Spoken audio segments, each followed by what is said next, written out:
Phone के उस तरफ से जांग बेई किसी गुस्से में लाल मुर्गे की तरह लगातार चिल्लाया जा रहा था। दीदी, मैं जो कुछ भी कर रहा हूं सिर्फ और सिर्फ तुम्हारे लिए कर रहा हूं। अगर आज मैंने उसे खून निकालकर सबक नहीं सिखाया होता तो साले की हिम्मत इतनी बढ़ जाती कि वो आगे भी तुम्हारे साथ ऐसी ही हरकतें करता। ये सीधे सीधे घरेलू हिंसा, डोमेस्टिक वायलेंस है दीदी। आगे से अगर उसने ऐसी कोई भी कोशिश की तो मैं उसे जितनी बार देखूंगा उतनी बार कूटूंगा।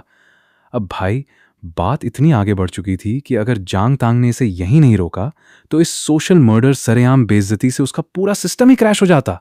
उसने बिना एक सेकंड गंवाए तुरंत बालकनी की तरफ कदम बढ़ाए और कांच के बड़े दरवाजे को जोर से बंद कर लिया। कांच के उस पार से मैं फैंगलिंग सोफे पर बैठा गुस्से और सस्पेंस के मारे पूरी तरह फटने की कगार पर था। मेरे चेहरे पर साफ साफ लिखा था, तुम दोनों भाई बहन पक्का पीठ पीछे मेरे खिलाफ कोई बहुत बड़ी साजिश रच रहे हो। मेरा मन तो बहुत था कि कान लगाकर उनकी बातें सुनूं, पर मेरा वो रईस और नवाबों वाला ईगो घमंड मुझे सोफे से उठने की इजाजत नहीं दे रहा था। उधर बालकनी में खड़ी जांग तांग ने दर्द से फड़कती हुई अपनी कनपटी को दबाया और फोन पर अपने भाई को बुरी तरह डांटना शुरू किया। जांग बेई, तू चाहे जो भी बहाना बना, पर तुझे उस पर हाथ उठाने का कोई हक नहीं था। तुझे पता भी है कि वो फैंग खानदान की 3 पीढ़ियों का इकलौता वारिस है, पूरे कबीले का इकलौता चिराग है। अगर आज तेरी उस सांड जैसी मुट्ठी से उसे कुछ हो जाता तो हमारे पूरे परिवार के पास फैंग खानदान को देने के लिए कोई दूसरा फैंगलिंग नहीं था।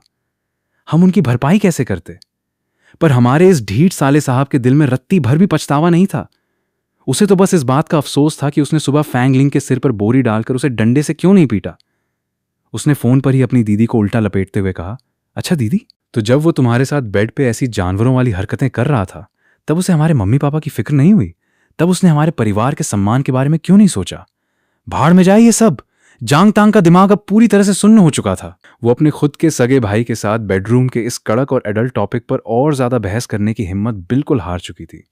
इस भयंकर उलझन से पीछा छुड़ाने के लिए जांग तांग ने आखिरकार अपने दांत भींचे और शर्माते कचोटते हुए असली सच अपने मुंह से बाहर उगल ही दिया।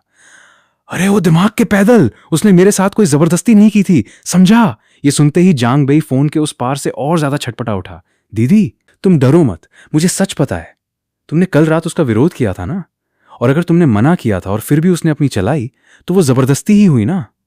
जांग तांग ने एक बहुत लंबी और गहरी सांस ली। उसने सोचा कि अगर आज इस लड़के के सामने अपनी इज्जत का पूरी तरह कबाड़ा नहीं किया तो ये साला फैंगलिंग की जान लेकर ही मानेगा। उसने अपनी सारी शर्म हया को एक तरफ पटका और चिल्लाकर बोली, अरे गधे। वो पति पत्नी के बीच का प्यार और नोक झोंक थी। उसे दिखावे का मना करना यूं की हीन कहते हैं, रोमांस का तरीका है वो। तुझे कुछ समझ आता है या नहीं? यह सुनना था कि फोन की दूसरी तरफ मानो एक सेकंड में ऐसी खामोशी छा गई जैसे कोई शमशान घाट हो। जांग तांग को पक्का यकीन था कि इस वक्त जांग बेई को महसूस हो रहा होगा कि वो इस दुनिया का सबसे बड़ा, शुद्ध और नंबर 1 उल्लू का पट्टा ए ग्रेड चूतिया बन चुका है, जो जबरदस्ती दूसरों के बेडरूम के मामले में टांग अड़ाकर विलन बन गया। जांग तांग ने बिना कोई रहम दिखाए अपना आखिरी अल्टीमेटम धमकी जारी किया।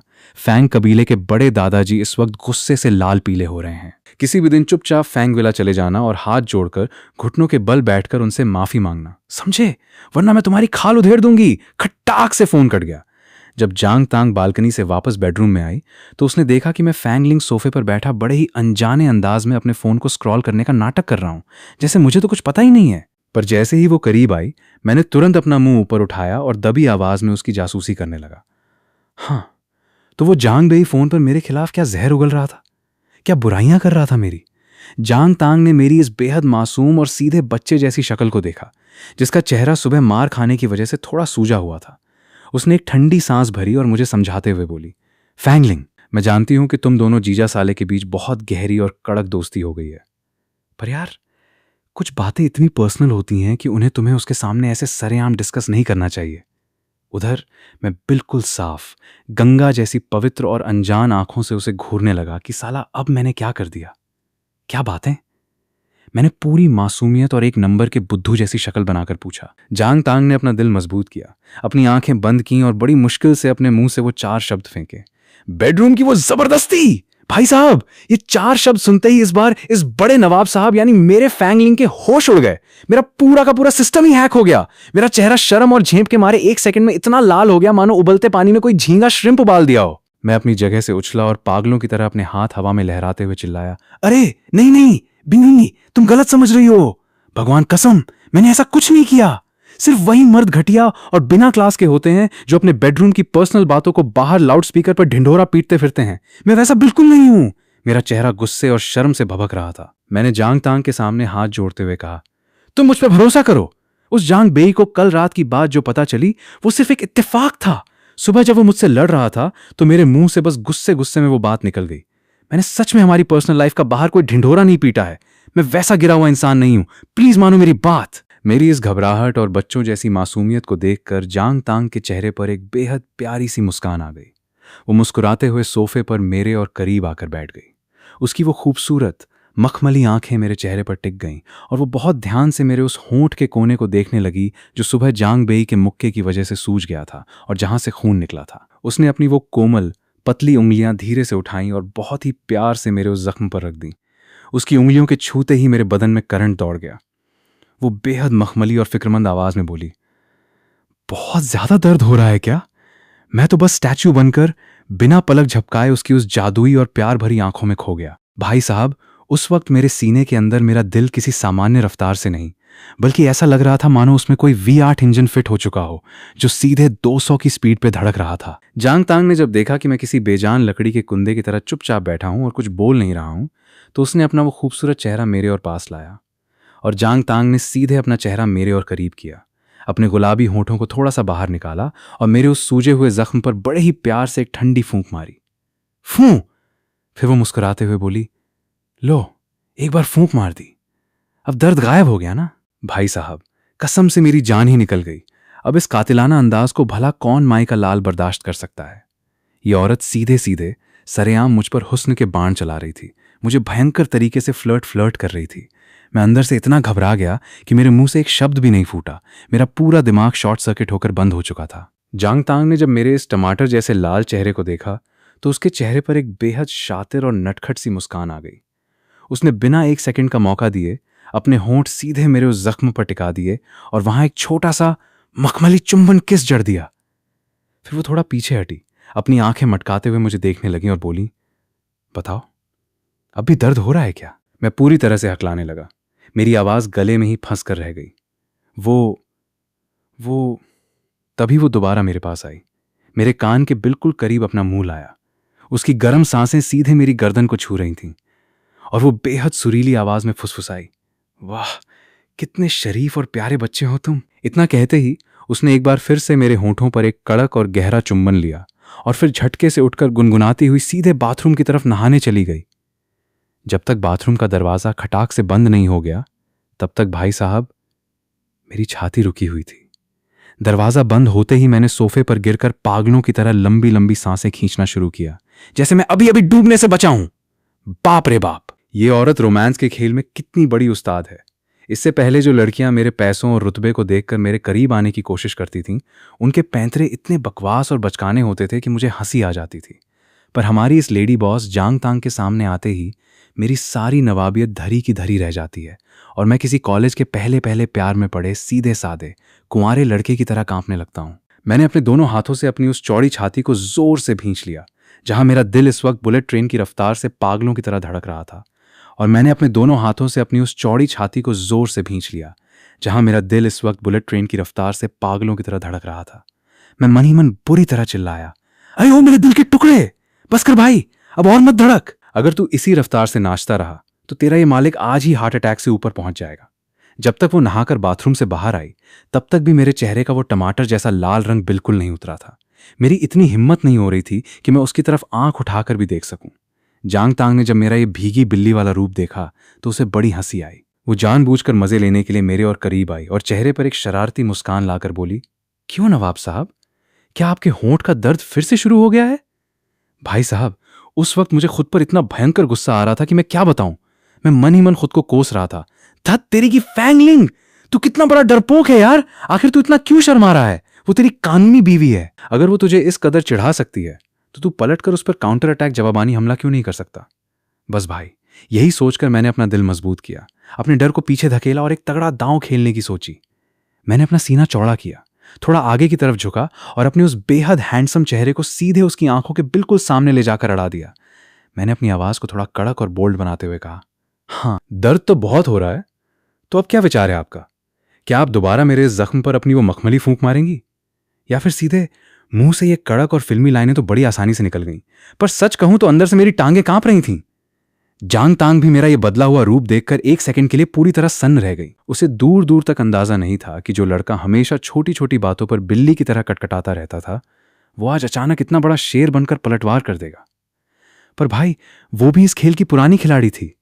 वो तुरंत संभली, उसके चेहरे पर एक बेहद दिलकश मुस्कान आई और उसने बड़े ही प्यार से अपना सिर हिलाया। उसने अपने उन गुलाबी रसीले होठों को थोड़ा बाहर निकाला और मेरे जख्म पर दोबारा एक ठंडी फूंक मारी। फूं! और सिर्फ फूंक ही नहीं मारी, बल्कि इस बार उसने बिना किसी झिझक के सीधे मेरे होठों पर एक बेहद कड़क और गहरा चुंबन किस जड़ दिया। फिर वो थोड़ा पीछे हटी और अपनी मदहोश करने वाली आंखों से मुझे देखते हुए बोली, लो भाई, अब तो दर्द पूरी तरह गायब हो गया होगा ना। शिट यार, मेरा पालटवार करने का ये पूरा प्लान औंधे मुंह फर्श पे आ गिरा। मैं उसे क्या क्लीन बोल्ड करता। साला उसने तो मुझे सीधे यॉर्कर मारकर पवेलियन भेज दिया। इस बार तो शर्म की ऐसी तगड़ी लहर उठी कि वो लाल रंग मेरे चेहरे से होता हुआ सीधे मेरी गर्दन के नीचे तक उतर गया। मेरा दिमाग पूरी तरह से हैंग हो चुका था। जो कड़क और एटीट्यूड वाली बातें मैं अपनी साख बचाने के लिए बोलने वाला था, वो सब की सब मेरे हलक में ही अटक कर दम तोड़ गईं। जांग तांग मेरा ये पूरी तरह से फ्यूज उड़ा हुआ चेहरा देखकर मेरा सारा गेम प्लान एक सेकंड में समझ गई, और जांग तांग मेरा ये पूरी तरह से फ्यूज उड़ा हुआ चेहरा देखकर मेरा सारा गेम प्लान एक सेकंड में समझ गई।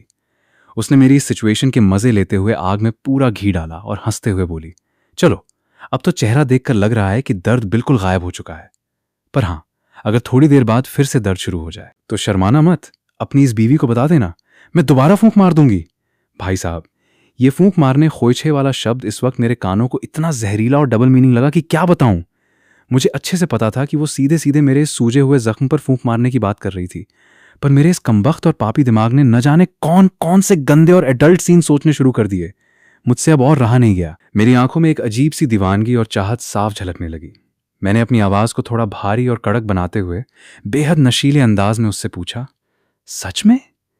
जो भी कहोगी वो करोगी? अब जाकर जांग तांग को अचानक होश आया कि साला उसके मुंह से जो लाइन निकली है उसका कितना गहरा और डबल मीनिंग मतलब निकाला जा सकता है। हमेशा हर सिचुएशन में एकदम शांत और लेडी बॉस रहने वाली जांग तांग के चेहरे पर भी इतिहास में पहली बार भयंकर शर्म और झेंप का एक झटका साफ देखा जा सकता था।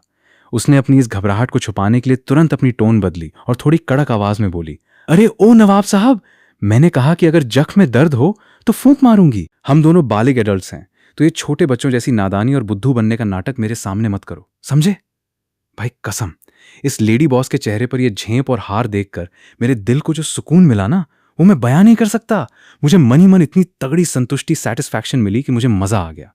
मैंने सोचा, अच्छा बेटा, हमेशा तुम ही मुझे क्लीन बोल्ड करती हो ना, आज पहली बार तुम खुद फंसी हो। मैंने इसी मौके का फायदा उठाया, अपनी बेशर्मी को 7वें आसमान पर पहुंचाया और एक कदम और आगे बढ़कर पूरी ढिठाई से पूछा, अच्छा बीवी, तो सिर्फ होंठ ही क्यों?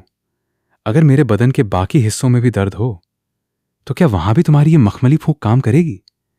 ये सुनना था कि भाई साहब, इस बार हमारी ये बड़ी खिलाड़ी जांग तांग सच में पूरी तरह से काट हो गई। उसकी बोलती बंद हो गई। जो मैडम हमेशा बातों बातों में दूसरों को घुटनों पर ला देती थीं, आज जब सच में कड़क रोमांस का सामना करना पड़ा तो वो खुद एक नौसिखिया और कुंवारी लड़की की तरह सकपका गईं। उसने अपनी आंखें सिकोड़ी, अपने चेहरे पर एक नकली और सूखी सी मुस्कान लाई और अपना आखिरी ब्रह्मास्त्र किलर मूव बाहर निकालते हुए बेहद ठंडे लहजे में बोली, फैंगलिंग, सुबह जांग बेई ने जो तुम्हें कड़क मुक्के मारे थे ना, मुझे लगता है कि उसका असर अभी तक तुम्हारे दिमाग से उतरा नहीं है। अगर ज्यादा बकवास की तो मैं अभी उसे फोन करके यहां दोबारा बुला लूंगी। तुम्हारे बदन में कुछ ज्यादा ही दर्द उमड़ रहा है ना, तो क्या विचार है मैं अभी अबई को फोन करके यहां बुलाऊं ताकि वो तुम्हारे बाकी के दर्द भी अच्छे से झाड़ दे? ये सुनना था कि भाई साहब, मेरी रीढ़ की हड्डी में सीधे डर का एक तगड़ा करंट दौड़ गया। मेरा वो सारा रोमांस और एटीट्यूड एक सेकंड में हवा हो गया। मैंने अपना लाल टमाटर जैसा चेहरा थोड़ा पीछे खींचा, अपने दांत भींचे और हकलाते हुए बोला, अरे नहीं नहीं, बिल्कुल जरूरत नहीं है, मैं तो बस ऐसे ही मजाक कर रहा था, मैं चला, ठीक, बाय बाय। साला वो जांग बेई नाम का सांड, उसका हाथ कितना भारी है ये मेरा ये मासूम चेहरा अच्छे से जानता है। अगर मैडम ने सच में उसे दोबारा फोन करके बुला लिया तो वो इस बार मेरी हड्डियां ऐसी तोड़ेगा कि मेरी बची कुची जिंदगी भी पूरी तरह से अपाहिज हो जाएगी। मैं बिना कोई मौका गंवाए सीधे बाथरूम की तरफ भागा और दरवाजा अंदर से लॉक कर लिया। शावर के नीचे खड़े होकर मैं अपने बदन पर पागलों की तरह साबुन रगड़ रहा था और मन ही मन उस लेडी बॉस को कोस रहा था। धत तेरी की, ये औरत पक्का पैदाइशी उस्ताद है। जिस तरह से ये लड़कों को अपनी उंगलियों पर नचाती है, मुझे तो शक है कि शादी से पहले इसका कम से कम एक आर्मी की टुकड़ी जितना लंबा अफेयर रहा होगा। लड़कों को फंसाने के और फ्लर्ट करने के इसके पास एक से बढ़कर एक पैंतरे हैं। पर तभी शावर के नीचे खड़े खड़े मेरे शातिर दिमाग ने एक बहुत ही बारीक बात पकड़ी। मैंने ठंडे दिमाग से सोचा, अरे भाई 1 मिनट, अगर ध्यान से देखा जाए तो जब ये बातों से फ्लर्ट करती है तब तो ये सीधे किंग लेवल 100 बन जाती है।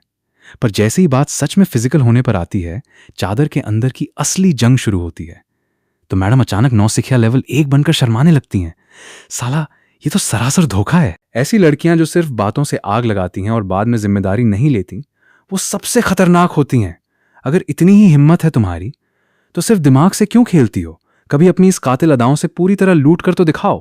खैर, ये बेडरूम का ड्रामा तो यहीं थमा, पर दूसरी तरफ हमारा वो साला जांग बेई अगले दिन सुबह सुबह ही वो हमारे फैंग खानदान के आलिशान विला के पास आ धमका। वैसे तो उस लड़के के दिल में मुझे फैंगलिंग को कूटने का रत्ती भर भी अफसोस नहीं था। उसे लगता था कि उसने अपनी दीदी के लिए बिल्कुल सही काम किया है। पर हां, उसे इस बात का बेहद दुख था कि उसकी इस हरकत की वजह से हमारे घर के जो सबसे बड़े बुजुर्ग हैं, यानी हमारे दादाजी फैंग ओल्ड मैन, जो मुझे अपने दिल का टुकड़ा और आंखों का तारा मानते हैं, उनका दिल दुखा था। जांग बेई ने इस बार अपना सारा टशन और घमंड एक तरफ पटका। वो दादाजी के सामने हाथ जोड़कर बिल्कुल सीधा बच्चा बनकर खड़ा हो गया और बेहद ईमानदारी से अपना सिर झुकाकर बोला, दादाजी मुझे माफ कर दीजिए। कल सुबह मैं गुस्से में अपना आपा खो बैठा था। मुझे फैंगलिंग पर इस तरह सरेआम हाथ नहीं उठाना चाहिए था। मैं वादा करता हूं कि आगे से ऐसी बदतमीजी कभी नहीं होगी। हमारे घर के वो बुजुर्ग नवाब साहब दादाजी ने जब जांग बेई का ये सीधा और संस्कारी रूप देखा तो उनका दिल एक पल में पिघल गया। वो मन ही मन बेहद खुश हुए और अपने चेहरे पर एक बड़े बुजुर्ग और खानदान के मुखिया वाला कड़क रोब लाते हुए बोले। दादाजी ने अपने चेहरे पर पूरे खानदान के मुखिया वाला रौब लाया और बहुत ही प्यार से समझाते हुए बोले, अरे अबे मेरी बात ध्यान से सुन बेटा, अगर इस नालायक फैंगलिंग की कोई गलती हो तो तू सीधे उंगली उठाकर इसे डांट, मना कर। इसकी इतनी मजाल नहीं है कि ये तेरे सामने मुंह खोल सके। और अगर ये फिर भी ना माने तो तू सीधे मेरे पास आ, मैं खुद इसकी खाल उधेड़ दूंगा। पर तू खुद हाथ मत उठाया कर। ऐसे सरेआम मारपीट करने से तुम दोनों भाइयों के बीच का रिश्ता और प्यार कमजोर पड़ता है, समझे? जांग बेई ने एक अच्छे बच्चे की तरह तुरंत अपना सिर हिलाया और बोला, जी दादाजी, मैं आपकी बात अच्छे से समझ गया। आगे से ऐसा बिल्कुल नहीं होगा। बस भाई, जैसे ही ये माफीनामा खत्म हुआ, हमारे इन बूढ़े दादाजी के अंदर का गॉसिप और जासूसी का भूत अचानक पूरी ताकत से जाग उठा। वो बड़ी ही उत्सुकता के साथ थोड़ा आगे झुके, अपनी आंखें छोटी की और फुसफुसाते हुए पूछा, वैसे अबेई एक बात तो बता, इस नालायक फैंगलिंग ने आखिरकार ऐसा कौन सा काला कारनामा या घिनौनी हरकत की थी जिसने तुझे इस कदर आग बबूला कर दिया कि तूने सीधे इसका हुलिया ही बिगाड़ दिया? ये सुनते ही भाई साहब, जांग बेई की बोलती 1 सेकंड में बंद हो गई। उसके हलक में थूक अटक गया। अब वो बुजुर्ग दादाजी के सामने मुंह खोलकर ये तो नहीं बोल सकता था ना कि दादाजी, आपके पोते ने कल रात मेरी दीदी के साथ बेडरूम में जबरदस्ती की थी। वो बुरी तरह सकपका गया और जबरदस्ती की झूठी मुस्कान लाते हुए हकलाने लगा, अरे अरे दादाजी, ऐसा कुछ नहीं है। वो बस एक छोटा सा कंफ्यूजन और गलतफहमी, मिसअंडरस्टैंडिंग हो गई थी, और कुछ नहीं। पर हमारे दादाजी भी इस बिजनेस की दुनिया के सबसे शातिर खिलाड़ी थे। उन्हें इतनी आसानी से टोपी पहनाना नामुमकिन था। उन्होंने अपनी आंखें और सिकोड़ी और जांग बेई को टटोलते हुए बोले, अच्छा, गलतफहमी? बेटा, मुझे सब समझ आता है। कहीं ऐसा तो नहीं कि इस फैंगलिंग ने तेरी दीदी का दिल दुखाया हो या उसके साथ कोई बदतमीजी की हो? जांग बेई ने डर के मारे पागलों की तरह अपना सिर ना में हिलाना शुरू कर दिया। उसे लगा कि अगर वो 1 सेकंड और यहां रुका तो दादाजी उसके पेट से सारा सच उगलवा लेंगे। उसने तुरंत बात का रुख बदलते हुए कहा, नहीं नहीं दादाजी, भगवान कसम, ऐसी कोई बात नहीं है। वो सच में बस एक छोटा सा मजाक था। वैसे दादाजी, धूप इतनी ऊपर चढ़ गई है, पर दीदी और फैंगलिंग अभी तक अपने बेडरूम से नीचे क्यों नहीं उतरे? वो दोनों अब तक सो रहे हैं क्या? ये सुनते ही दादाजी के चेहरे पर एक बेहद गहरी, शरारती और सब कुछ समझ जाने वाली मुस्कान आ गई। उन्होंने चाय की चुस्की ली और बहुत ही मजे लेते हुए धीरे से बोले, अरे बेटा बेई, अब वो दोनों शादीशुदा मियाँ बीवी हैं। हो सकता है कि कल रात को दोनों थोड़े ज्यादा बिजी रहे हों और थक गए हों, इसीलिए अब तक आराम फरमा रहे हैं। वैसे अबे, तू एक बात बता, तुझे आने वाले वक्त में छोटा भांजा चाहिए या छोटी भांजी? अबड़ैया, ये सुनना था कि जांग बेई वहीं के वहीं बिल्कुल पत्थर की मूर्ति बन गया, मानो उसके ऊपर 440 वोल्ट का करंट गिर गया हो। कल रात थक गए थे, भांजा या भांजी। साला, इस एक लाइन में जो इन्फॉर्मेशन थी उसने जांग बेई के दिमाग के परखच्चे उड़ा दिए। उसके दिमाग के अंदर एक भयंकर और तूफानी थॉट प्रोसेस, दिमागी बवंडर शुरू हो गया। उसने सोचा, शिट, क्या मेरी दीदी सच में प्रेग्नेंट होने वाली हैं? नहीं नहीं, ऐसा कैसे हो सकता है? वो फैंग लिंग नाम का निकम्मा इंसान जो दिन भर पार्टियों में दारू उड़ाता है, रात रात भर जागकर गेम खेलता है, वो साला तो ऊपर से कड़क और अंदर से बिल्कुल खोखला नामर्द होगा ना। उसकी इतनी औकात कहां कि वो मेरी दीदी के साथ इतनी तगड़ी परफॉर्मेंस दे दे।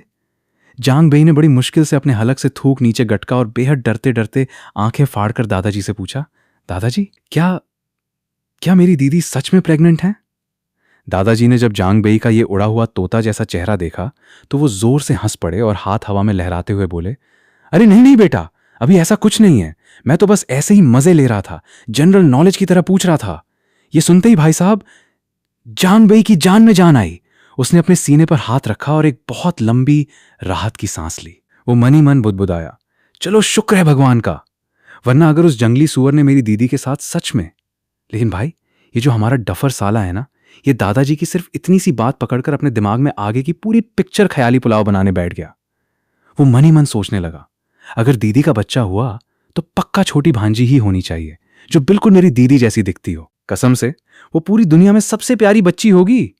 मैं अभी सीढ़ियों से नीचे उतर ही रहा था कि तभी मुझे अपने उस उल्लू के पट्टे साले यानी जांग बेई की आवाज आई, जो मेरे ही दादाजी के साथ बैठकर मेरे ही खिलाफ कोई सीक्रेट प्लानिंग कर रहा था। जांग बेई ने बड़ी फिक्र के साथ पूछा, दादाजी एक बात बताओ, मान लो आगे चलकर मेरी दीदी का लड़का हुआ और उसका स्वभाव और ये आवारा बिगड़ैल आदतें बिल्कुल इस फैंगलिंग पर चली गईं, तो फिर हमारा क्या होगा? ये सुनते ही हमारे दादाजी का चेहरा एकदम उतर गया। उनके चेहरे पर इस वक्त मेरे लिए वैसी ही भयंकर नफरत और चिढ़ थी जैसी किसी के असली सगे दादा के चेहरे पर अपने निकम्मे पोते के लिए होती है। वो झट से बोले, अरे ऐसा बिल्कुल नहीं होगा। अमूमन लड़के अपनी माए पर जाते हैं। हमारी जांग तांग के जीन्स इतने परफेक्ट और अव्वल दर्जे के हैं कि वो फैंग खानदान के इस सड़े गले टेढ़े मेढ़े पौधे फैंग लिंग की खराब आदतों को आसानी से सुधार देंगी। पर भाई, ये जांग बेई तो साला कसम खाकर आया था कि जले पर नमक छिड़कना बंद नहीं करेगा। वो फिर से अपनी टांग अड़ाते हुए बोला, पर दादाजी मान लो अगर कोई साइंटिफिक मिस्टेक या जीन्स का म्यूटेशन हो गया और गलती से वो लड़का इस फैंग लिंग जैसा ही निकल गया, तब? दादाजी ने गुस्से में अपनी आंखें घुमाई, चिढ़कर अपने हाथ में पकड़ी हुई छड़ी को हवा में लहराया और बोले, तो फिर बेटा तू आज से ही सुबह शाम मंदिर में दिया जलाना और मन्नत मांगना शुरू कर दे कि बच्चा सिर्फ जांग तांग पर जाए, वरना तेरी दीदी की आगे की आधी जिंदगी बिल्कुल मेरी तरह नर्क बन जाएगी, जिसे रोज सुबह उठकर इस नालायक कपूत पोते के फैलाए हुए गंदे रायते को साफ करना पड़ता है। मेरी ये बूढ़ी फौलादी हड्डियां तो इस रोज रोज के सिरदर्द को झेल जाती हैं, पर तेरी दीदी का वो नाजुक सा बदन ये सब सहन नहीं कर पाएगा। अच्छा, तो ये सब चल रहा है यहां? मैं बिल्कुल काले और गुस्से से तमतमाए चेहरे के साथ सीढ़ियों के कोने पर प्रकट हुआ। मेरा पारा इस वक्त 7वें आसमान पर था और ऐसा लग रहा था मानो मेरे सिर से गुस्से का धुआं निकल रहा हो। साला सुबह सुबह ही दाछिंग चौ की शुरुआत ही मेरे खिलाफ साजिश से हो रही है। दादाजी, आप मेरे ही होने वाले बेटे को बद्दुआ दे रहे हो कि वो मेरे जैसा न बने। और ओए जांग बेई, तू क्या चाहता है बे? मेरा बेटा मुझ पर न जाकर क्या बाहर घूमने वाली झान शिन्नू जैसी फालतू और एरी गैरी औरतों पर जाए? मैंने आंखें फाड़कर जांग बेई को घूरा। मन ही मन मेरा मन कर रहा था कि आज इसे यहीं पर दबोचकर इसका दूसरा मुक्केबाजी का राउंड शुरू कर दूं। पर जांग बेई तो साला अपनी ढिठाई पर अड़ा हुआ था। उसने मेरी बातों को पूरी तरह इग्नोर किया और सीधे मेरी बीवी जांग तांग के चेहरे को ताकने लगा। जैसे ही उसने देखा कि जांग तांग की आंखों के नीचे हल्की सी थकान और काले घेरे डार्क सर्कल्स हैं, उसकी आंखें एक सेकंड में वैसे ही खूंखार बन गईं जैसे किसी फिल्म में अपनी बहन का बदला लेने वाले हीरो की होती हैं। वो मन ही मन चीख उठा, साला ये पक्का इसी फैंगलिंग कमीने का काम है।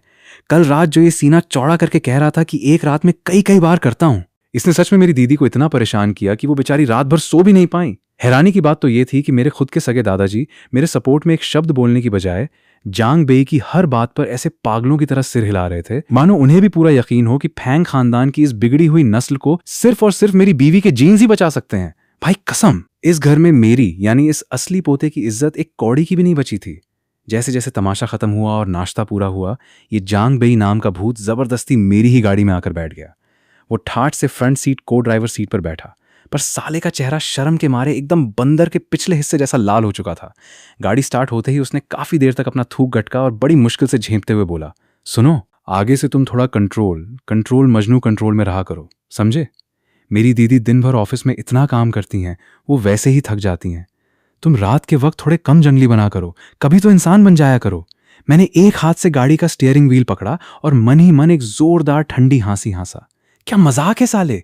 अभी अभी तो शेर के मुंह में खून लगा है, अभी से मुझे ब्रह्मचर्य का पाठ पढ़ा रहा है। बिल्कुल नहीं, मैं साफ मना करता हूं। जांग बेई मेरी खामोशी देखकर और ज्यादा बेचैन हो गया। उसने सीधे सयाने बुजुर्ग का चोला ओढ़ा और मुझे ज्ञान देना शुरू कर दिया। देख भाई, मैं तेरी भलाई के लिए कह रहा हूं। अगर तूने अभी से खुद पर कंट्रोल नहीं किया और जवानी में ही खुद को पूरी तरह खाली ड्रेन्ड कर लिया तो बुढ़ापे में क्या करेगा? जिंदगी बहुत लंबी है मेरे भाई। मान लेफ्टिनेंट, खुदा न ख्वास्ता किसी दिन तू सच में नाकाम इंपोर्टेंट हो गया और मेरी दीदी ने चिढ़कर बाहर कोई नया बॉयफ्रेंड बना लिया, तो उस दिन सड़क के किनारे बैठकर आंसू मत बहाना। मैं पहले ही वार्निंग दे रहा हूं। भाई साहब, ये सुनना था कि मेरे दिमाग में तुरंत एक भयानक सीन कौंध गया कि मेरी वो लेडी बॉस जांग तांग किसी और गैर मर्द की बाहों में है और बड़े प्यार से उसके गालों को छू रही है। ये ख्याल आते ही मेरी रीढ़ की हड्डी में डर का एक ऐसा तगड़ा करंट दौड़ा कि मेरा पूरा बदन ठंडा पड़ गया। मैंने तुरंत कड़क आवाज में कहा, तू अपनी बकवास बंद कर। ऐसा दिन पूरी कायनात में कभी नहीं आने वाला। आज से ही तेरा ये जीजा जिम, वर्कआउट और हेल्थ सप्लीमेंट स्टैमिना बिल्डिंग को अपने डेली रूटीन में टॉप पर रख रहा है, समझा? खैर, गाड़ी चलती रही और शाम हो गई। आज रात की पार्टी मेरी तरफ से थी। मेरे उस रईस कबीले के जितने भी आवारा और अय्याश दोस्त थे, वो सब के सब काफी दिनों से चिल्ला रहे थे कि नवाब साहब ने गुपचुप शादी कर ली, हमें भाभी जी से मिलना है। क्लब के वीआईपी कैबिन में हम सब बैठे ही थे और माहौल पूरी तरह जम चुका था। तभी अचानक मेरे एक दोस्त बाई लांग्यू भैलांग्यू ने एक बहुत बड़ा कांड कर दिया। वो अपने साथ उस आफत की पुड़िया यानी झान शिन्यू ठानसेंग को एक बहुत बड़ी वीआईपी गेस्ट की तरह कैबिन के अंदर ले आया। जैसे ही उस लड़की ने कैबिन के अंदर कदम रखा, वहां का पूरा हंसता खेलता माहौल एक सेकंड में ऐसा सुन्न हो गया मानो हम किसी पार्टी में नहीं बल्कि सीधे मरचुरी लाश घर में बैठे हों। चारों तरफ एक खौफनाक सन्नाटा पसर गया, पर झान शिन्यू के चेहरे पर बेशर्मी की एक बेहद चमकदार मुस्कान थी। वो अपनी पतली कमर मटकाती हुई बेहद नशीली और नखरेबाज आवाज में सीधे मेरे करीब आई और एक आलिशान गिफ्ट बॉक्स मेरी तरफ बढ़ाते हुए बोली, फैंगलिंग, ये गिफ्ट मैं खास तौर पर तुम्हारे लिए अपनी ट्रिप से लेकर आई हूं। आई होप तुम्हें पसंद आएगा। इससे पहले कि वो कोई और नाटक कर पाती, मैंने बिना एक सेकंड गंवाए झटके से अपना हाथ आगे बढ़ाया और अपनी बीवी जांग तांग की पतली कमर को पूरी ताकत से अपने घेरे में ले लिया। मेरी नजरें झान शिन्यू पर टिक गईं और मेरी आवाज इतनी बर्फीली हो चुकी थी मानो उसमें से सीधे बर्फ के टुकड़े गिर रहे हों। झान शिन्यू, शुक्रिया, पर पहले जरा इनसे मिलो। ये है मेरी धर्मपत्नी जांग तांग, बिल्कुल असली वाली, कोर्ट मैरिज और 7 फेरों के सरकारी ठप्पे के साथ। और हाँ, ये तुम्हारे इस दोस्त जांग बेई की सगी बड़ी बहन है। ये सुनना था कि भाई साहब, झान शिन्यू के हाथ से वो कीमती गिफ्ट बॉक्स छूटकर सीधे फर्श पर गिरने ही वाला था कि वो बाल बाल बची। उसके पैरों तले जमीन खिसक चुकी थी। उसकी आंखें एक सेकंड में आंसुओं से भर गईं और उसकी आवाज ऐसे कांपने लगी मानो उसे भयंकर ठंड लग गई हो। फैंगलिंग, तुम मुझसे झूठ बोल रहे हो ना? ये सब एक नाटक है ना? साले, कल तक तो तुम्हारा कोई अफेयर या गर्लफ्रेंड तक नहीं थी। अचानक आसमान से ये बीवी कहां से टपक पड़ी? वो पागलों की तरह फटी फटी आंखों से मेरे चेहरे को घूरने लगी, मानो वो ढूंढ रही हो कि मैं बस उसे चिढ़ाने के लिए कोई प्रैंक मजाक कर रहा हूं। पर मैंने अपने चेहरे पर एक रईस और कड़क नवाब वाला लुक लाया और अपनी बात को दोबारा बर्फ जैसी ठंडी आवाज में दोहराया। शायद तुमने ठीक से सुना नहीं। मैं आखिरी बार कह रहा हूं, ये मेरी बीवी है, जांग तांग। झान शिन्यू ने अब रोते हुए अपनी नजरें घुमाई और सीधे जांग तांग के उस खूबसूरत, कड़क और रौबदार चेहरे को देखा जिसकी कुछ कुछ शक्ल जांग बेई से मिलती थी। जैसे ही उसने जांग तांग का वो लेडी बॉस वाला एटीट्यूड देखा, उसे आखिरकार हकीकत का वो कड़वा सच समझ आ गया।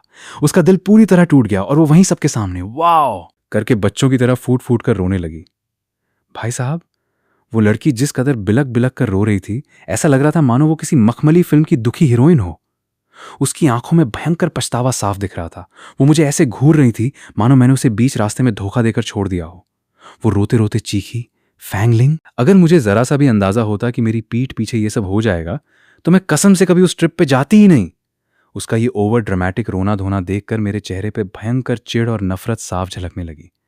मैंने गुस्से में अपनी भौहें सिकोड़ी और बिना किसी रहम के सीधे कैबिन के बड़े दरवाजे की तरफ अपनी उंगली उठाई और कड़क आवाज में बोला, अरे ओए, ये क्या तमाशा लगा रखा है? तुम यहां रो क्यों रही हो बे? आज मेरी शादी की खुशी में मेरी तरफ से मेरे दोस्तों को एक कड़क पार्टी दी जा रही है। ये हमारा अच्छा दिन है। अगर तुम्हें ऐसे ही मगरमच्छ के आंसू बहाने हैं और रोना है तो दफा हो जाओ यहां से और बाहर जाके रो। यहां खड़े होकर फालतू में मेरा और मेरी बीवी का मूड खराब करने की बिल्कुल जरूरत नहीं है। मेरे इस कड़क और गुस्से से भरे डांट के पड़ते ही उस लड़की की सिसकी एक झटके में हवा हो गई। उसने डर के मारे अपने बहते आंसुओं को जबरदस्ती अंदर गटका और भीगी बिल्ली बनकर चुपचाप केबिन के एक सुनसान कोने वाले सोफे पर जाकर दुबक गई।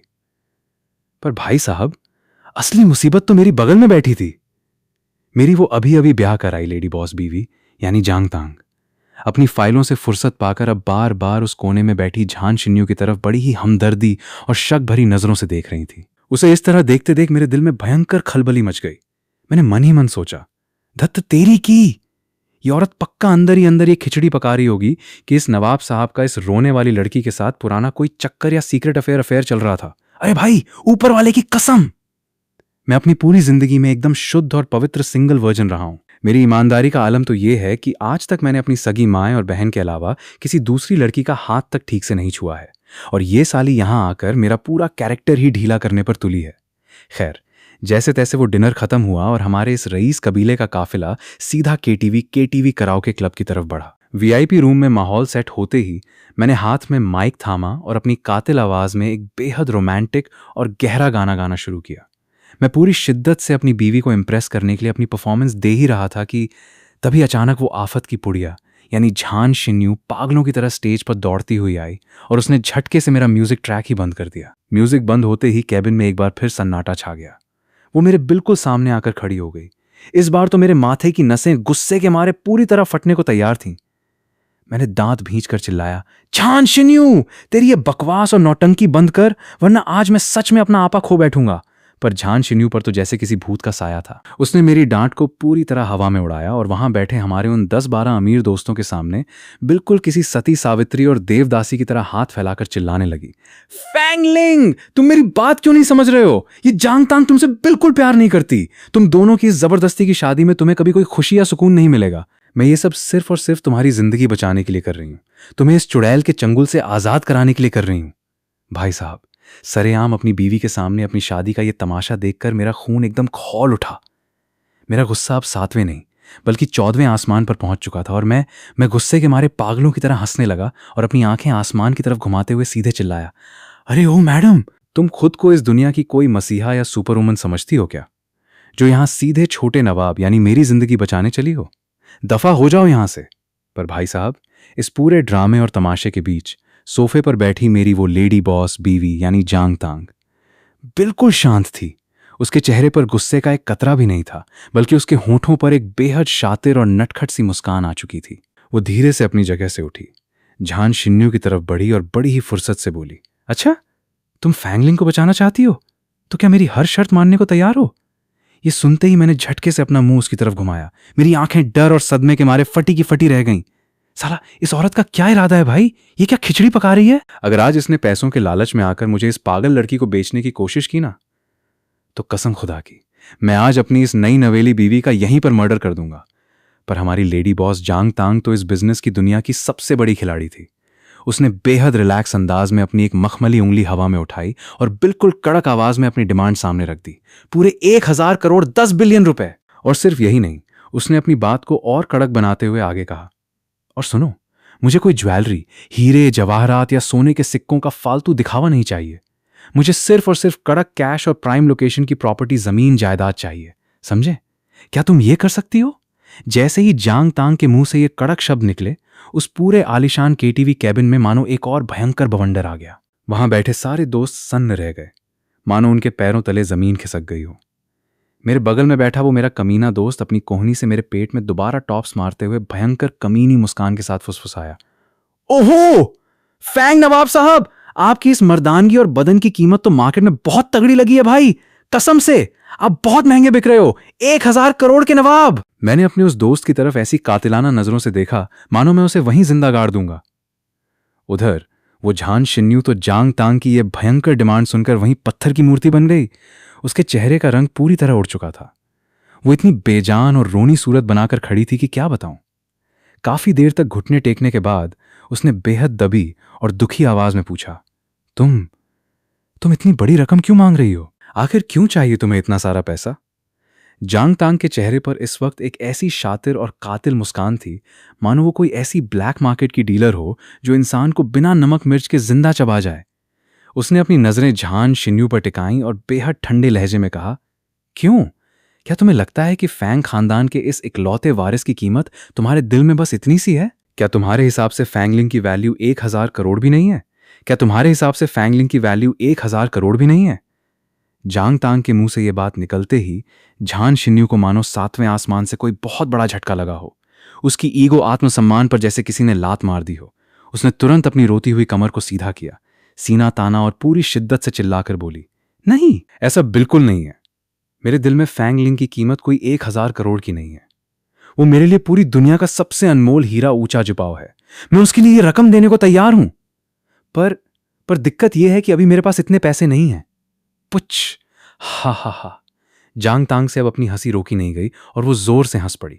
उसकी आंखों में इस वक्त एक शातिर लोमड़ी जैसी चालाकी साफ चमक रही थी। वो मजे लेते हुए बोली, अरे तो इसमें इतनी बड़ी आफत क्या है? चलो एक काम करते हैं, मैं तुम्हारा इंतजार करने को तैयार हूं। तुम जाओ, दिन रात गधों की तरह मेहनत करो, खूब पैसा कमाओ, और जिस दिन तुम पूरे 1,000 करोड़ कमा लो उस दिन मेरे पास आना, मुझे पैसे सौंपना और इस नवाब साहब के डाइवोर्स तलाक के पेपर पर साइन करवा के इसे अपने साथ ले जाना, ठीक है? भाई साहब, वो झान शिन्यू नाम की भोली भाली और दिमाग से पैदल लड़की साभाए थेन सच में जांग तांग की इस मजाकिया और शातिर शर्त को बिल्कुल 100% सच मान बैठी। उसकी आंखों का कोना फिर से लाल हो गया, पर इस बार उसमें एक अजीब सा कॉन्फिडेंस था। वो रोते रोते वहां खड़े हमारे उन चीकू बाकू दोस्तों की तरफ मुड़ी और बोली, तुम सब गवाह हो, तुम सब बड़े घरों के शरीफ लोग हो ना? बस याद रखना, जिस दिन मैं इसे 1,000 करोड़ दे दूंगी, इसे फैंग लिंग को छोड़ना पड़ेगा और मुझसे इसका डाइवोर्स कराना होगा। अब भाई, वहां जो मेरे दोस्त बैठे थे वो तो पैदा ही दुनिया में आग लगाने और तमाशा देखने के लिए हुए थे। जैसे ही उन्होंने झान शिन्यू का ये भोलापन देखा, पूरे केटीवी कैबिन में तालियों और सीटियों का बवंडर आ गया। वो सब के सब पागलों की तरह टेबल थपथपाकर चीखने लगे, वाह, बहुत बढ़िया। भाई, हम सब इस ऐतिहासिक डील के गवाह हैं, पर झान खानदान की बड़ी राजकुमारी, जरा जल्दी हाथ पैर चलाना। ऐसा ना हो कि तुम्हें ये 1,000 करोड़ कमाते कमाते 40-50 साल लग जाएं। पता चला जब तक तुम पैसे लेके आई तब तक हमारा ये फैंग नवाब साहब इतना बूढ़ा हो गया कि बुढ़ापे में इसके घुटने ही काम न करें। फिर तुम 1,000 करोड़ में इस बूढ़े का ढांचा घर ले जाकर क्या अचार डालोगी? सालो, कमीनो। ये सुनना था कि मेरा पारा 7वें आसमान पर पहुंच गया। मैंने बिना 1 सेकंड गंवाए टेबल पर रखे फ्रूट प्लाटर फलों की प्लेट से सेब उठाए और पागलों की तरह उन कमीने दोस्तों की तरफ दे मारे। मैंने गुस्से में चिल्लाते हुए कहा, बूढ़े होगे तुम लोग, और नालायकों, नाकाम इम्पोटेंट तुम्हारा पूरा खानदान होगा। सालो, मेरी जवानी और स्टैमिना पर शक करने की हिम्मत भी मत करना। मैं अभी बिल्कुल कड़क और V8 इंजन की तरह फिट हूं। उस कमीने दोस्त ने मेरी तरफ से फेंका हुआ सेब हवा में ही बड़े आराम से लपक लिया और कटैक से एक बड़ा सा टुकड़ा चबाते हुए पागलों की तरह अपनी आंखें मटकाने लगा। वो मजे लेते हुए बोला, वाह भाई वाह, मान गए। आखिर 1,000 करोड़ के हमारे इस महंगे नवाब साहब के पवित्र हाथों से फेंका हुआ सेब जो है, कसम से इस सेब को छूने भर से इसकी कीमत मार्केट में 4 गुना बढ़ गई है भाई। बहुत मीठा है। तभी वो बाइलांग्यू भी इस बहती गंगा में हाथ धोने के लिए आगे बढ़ा। वो अपनी बेहद कमीनी और शातिर मुस्कान के साथ सीधे झान शिन्यू के सामने जाकर अड़ गया और बोला, अरे झान कबीले की छोटी बहन, तुम फालतू में इस फैंग लिंग के पीछे अपनी जिंदगी क्यों बर्बाद कर रही हो? जरा एक बार इस भाई की तरफ भी तो देखो। अगर वो डायन जांग तांग तुमसे इस लड़के के लिए 1,000 करोड़ मांग रही है तो मैं तुम्हें सीधे 50% का बम्पर डिस्काउंट, फ्लैट 50% ऑफ देने को तैयार हूं। मुझे सिर्फ 500 करोड़ दो और सीधे अपने घर ले जाओ। बोलो मंजूर है? यह सुनना था कि वहां बैठे बाकी के निकम्मे दोस्तों को मानो कोई बम्पर सेल का मौका मिल गया। पूरा VIP कैबिन किसी सब्जी मंडी की तरह बन गया, जहां हर कोई खुद को बेचने के लिए अपनी बोली लगाने लगा। एक चिल्लाया, मैडम, मेरी तरफ से सिर्फ 250 करोड़। दूसरा पीछे से चीखा, अरे छोड़ो भाई, मैं तो सीधे हाफ रेट यानी 125 करोड़ में ही बिकने को तैयार हूं। तभी एक और महाकंजूस दोस्त हाथ उठाकर बोला, चलो भाई, मैं थोड़ा बड़ा दिल दिखाता हूं और तुम्हारे लिए छोटा सा राउंड ऑफ कर देता हूं। मुझे सिर्फ 25 करोड़ दे दो, मैं आज ही तुम्हारे नाम की मेहंदी लगा लूंगा। मैंने सोफे पर बैठकर अपने इन मुफ्तखोर और कौड़ियों के भाव बिकने वाले दोस्तों की तरफ देखा, जो खुद को बेचने के लिए मरे जा रहे थे। मैंने मन ही मन भयंकर नफरत के साथ सोचा, साले 1 नंबर के सस्ते और गिरे हुए इंसान, छोटे नवाब यानी मेरे पैरों की धूल के बराबर भी नहीं हो तुम लोग। मेरी क्लास और रुतबा तुम जैसों से लाख गुना ऊपर है। खैर, जैसे तैसे वो भयंकर सिरदर्द वाली पार्टी खत्म हुई और हम दोनों घर वापस आए। पर भाई साहब, जैसे ही हमारे आलीशान विला का मुख्य दरवाजा बंद हुआ, मेरे सब्र का बांध पूरी तरह टूट गया। जो गुस्सा मैं पूरी रात अपने सीने में दबाकर बैठा था, वो अब ज्वालामुखी की तरह फट पड़ा। मैंने बिना 1 सेकंड गंवाए झटके से अपनी बीवी जांग तांग की कलाई को पूरी ताकत से पकड़ लिया। मैंने अपने दांत भींचे और गुस्से से कांपती हुई आवाज में सीधे उससे सवाल किया, जांग तांग, आज रात उस केटीवी क्लब में तुम्हारी उस नौटंकी का क्या मतलब था? मुझे साफ साफ बताओ, क्या तुम सच में उस पागल लड़की से वो 1,000 करोड़ लेकर छोटे नवाब यानी मुझे बेचने का प्लान बना चुकी हो? जरा होश में आओ मैडम। मैं हाड़ मांस का जीता जागता एक इंसान हूं, कोई ब्लैक मार्केट में बिकने वाली फालतू प्रॉपर्टी या सामान नहीं हूं जिसे तुम जब चाहो बोली लगाकर बेच दो। पर हमारी ये लेडी बॉस जांग तांग, भाई कसम, उसके चेहरे पर डर या घबराहट का एक कतरा तक नहीं था। वो अपनी जगह पर बिल्कुल शांत खड़ी रही और उसने अपने होंठों पर वही कातिल शरारती मुस्कान लाते हुए पलटकर मुझसे ही एक उलझा हुआ सवाल पूछ लिया। क्यों फैंगलिंग, तुम्हें क्या लगता है कि 1,000 करोड़ की ये रकम तुम्हारी इस मर्दानगी और खूबसूरत चेहरे के हिसाब से थोड़ी कम है क्या? क्या तुम्हारी वैल्यू इससे ज्यादा होनी चाहिए? तुम्हारी इतनी मजाल। ये सुनते ही मेरा फेफड़ा गुस्से के मारे फटने को तैयार हो गया। मेरी आंखें इस वक्त अंगारे की तरह पूरी तरह लाल हो चुकी थीं और मैं सीधे उसे अपनी नजरों से भस्म कर देना चाहता था। पर जांग तांग इस वक्त किसी बेहद शातिर और चालाक लोमड़ी की तरह मुस्कुराई और मेरे और करीब आकर बेहद ठंडे और कड़क अंदाज में बोली, अरे तो इसमें इतना भड़कने की क्या बात है? अगर मान लो उसने सच में वो पैसे जुटा भी लिए तो ज्यादा से ज्यादा यही होगा ना कि मैं उस 1,000 करोड़ में से पूरे 500 करोड़ तुम्हें दे दूंगी, तुम्हारी इस भाग दौड़ की मेहनत और कमीशन के तौर पर। बताओ, क्या ये डील बुरी है? ये सुनना था कि मैंने झटके से उसका हाथ अपने हाथ से झटक दिया। मेरा पारा 7वें आसमान को पार कर गया और मैंने चिल्लाते हुए अपनी आवाज को ऊंचा किया, मुझे नहीं चाहिए तुम्हारे ये फूटे हुए 500 करोड़। किसे परवाह है तुम्हारे इस गंदे और बकवास पैसों की? छोटे नवाब को खरीदने की औकात इस पूरी कायनात में किसी की नहीं है। जांग तांग ने अपनी वो मासूम खूबसूरत नशीली आंखें मटकाईं और मेरे दिल पर सीधे शब्दों के ऐसे तीखे बाण चलाए जिसने मुझे अंदर तक छिन्न भिन्न कर दिया। उसने बेहद ठंडे लहजे में कहा, फैंगलिंग, तुम मना क्यों कर रहे हो? वैसे भी तुम मुझसे कोई प्यार तो करते नहीं हो, इस शादी से पीछा छुड़ाना चाहते हो। तो जब वो लड़की पैसे लेके आएगी तुम अपना हिस्सा लेना और कानूनी तौर पर मुझसे डाइवोर्स तलाक लेकर हमेशा के लिए आजाद हो जाना। इसमें तो दोनों का फायदा है, फिर इतना नाटक क्यों? भाई साहब, उसकी इस एक कड़क लाइन ने मेरे मुंह पर ऐसा ताला लगाया कि मेरे पास बोलने के लिए एक शब्द भी नहीं बचा। साला, अंदर ही अंदर मुझे खुद पर इतना भयंकर गुस्सा आ रहा था कि क्या बताऊं। शादी के शुरुआती दिनों में ये कड़क बातें मैंने ही तो हवा में उछाल कर कही थीं कि मुझे इस शादी से कोई उम्मीद नहीं है। पर आज उसकी बातें मेरे खुद के गाल पर एक बहुत ही करारा और जोरदार तमाचा लग रही थीं। मेरा चेहरा शर्म, झेंप और गुस्से के मारे पूरी तरह लाल टमाटर हो चुका था। मैंने जबरदस्ती अपनी साख बचाने के लिए अपने दादाजी का सहारा लिया और ढिठाई से चिल्लाया, तुम ये ख्याली पुलाव बनाना बंद करो। हमारे दादाजी इस दुनिया के रहते हम दोनों का डाइवोर्स कभी होने नहीं देंगे, समझे? जांग तांग ने जानबूझकर सोचने का नाटक करते हुए अपनी मखमली उंगली अपनी ठुड्डी पर रखी, पर उसके होंठों की वो शातिर मुस्कान रुकने का नाम नहीं ले रही थी। वो और मजे लेते हुए बोली, बात में दम तो है, दादाजी थोड़े कड़क हैं। तो फिर एक काम करते हैं, जब वो लड़की हमें 1,000 करोड़ सौंपेगी तो हम दोनों अपने हिस्से में से 1-2-5 करोड़ रुपए सीधे दादाजी के बैंक अकाउंट में रिश्वत गॉसिप फंड के तौर पर ट्रांसफर कर देंगे। फिर देखना, दादाजी खुद हंसते हंसते कोर्ट में हमारे डाइवोर्स के पेपर पर साइन कर देंगे। इस तरह किसी का भी नुकसान नहीं होगा। तुम इस वक्त मेरी उंगलियां और पूरा बदन गुस्से के मारे बुरी तरह कांप रहा था। मैंने दांत भींचकर कहा, जांग तांग, तुम जैसी लालची, पैसों की भूखी और पैसों के पीछे नाचने वाली औरत मैंने आज तक अपनी पूरी जिंदगी में नहीं देखी। तुम तो सीधे सीधे पैसों की सगी हो। तुम जैसी लालची औरत के साथ रहना मेरे बस की बात नहीं है। मैंने गुस्से में मन ही मन सोचा, साला, मेरा ये हाल हो गया है कि मैं इस औरत की ये घटिया हरकतें बर्दाश्त भी नहीं कर पा रहा हूं और इसके इस शातिर दिमाग के आगे मैं इसे हरा भी नहीं पा रहा हूं।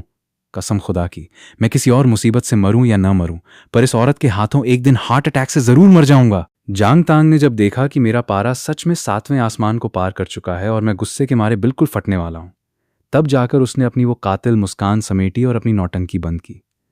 वो थोड़ा और करीब आई और जैसे किसी चिढ़ने वाले छोटे बच्चे को पुचकारते हैं वैसे ही उसने बड़े प्यार से अपना मखमली हाथ मेरे बाजू पर रखा और उसे सहलाते हुए बोली, अच्छा बाबा, बस करो, अब और मत भड़को। मैं तो बस तुम्हारे मजे ले रही थी, तुम्हें थोड़ा चिढ़ा रही थी। मैं इतनी भी बुरी नहीं हूं कि पूरे 1,000 करोड़ देखकर अपने इस सीधे साधे पति को ही मार्केट में बेच दूं।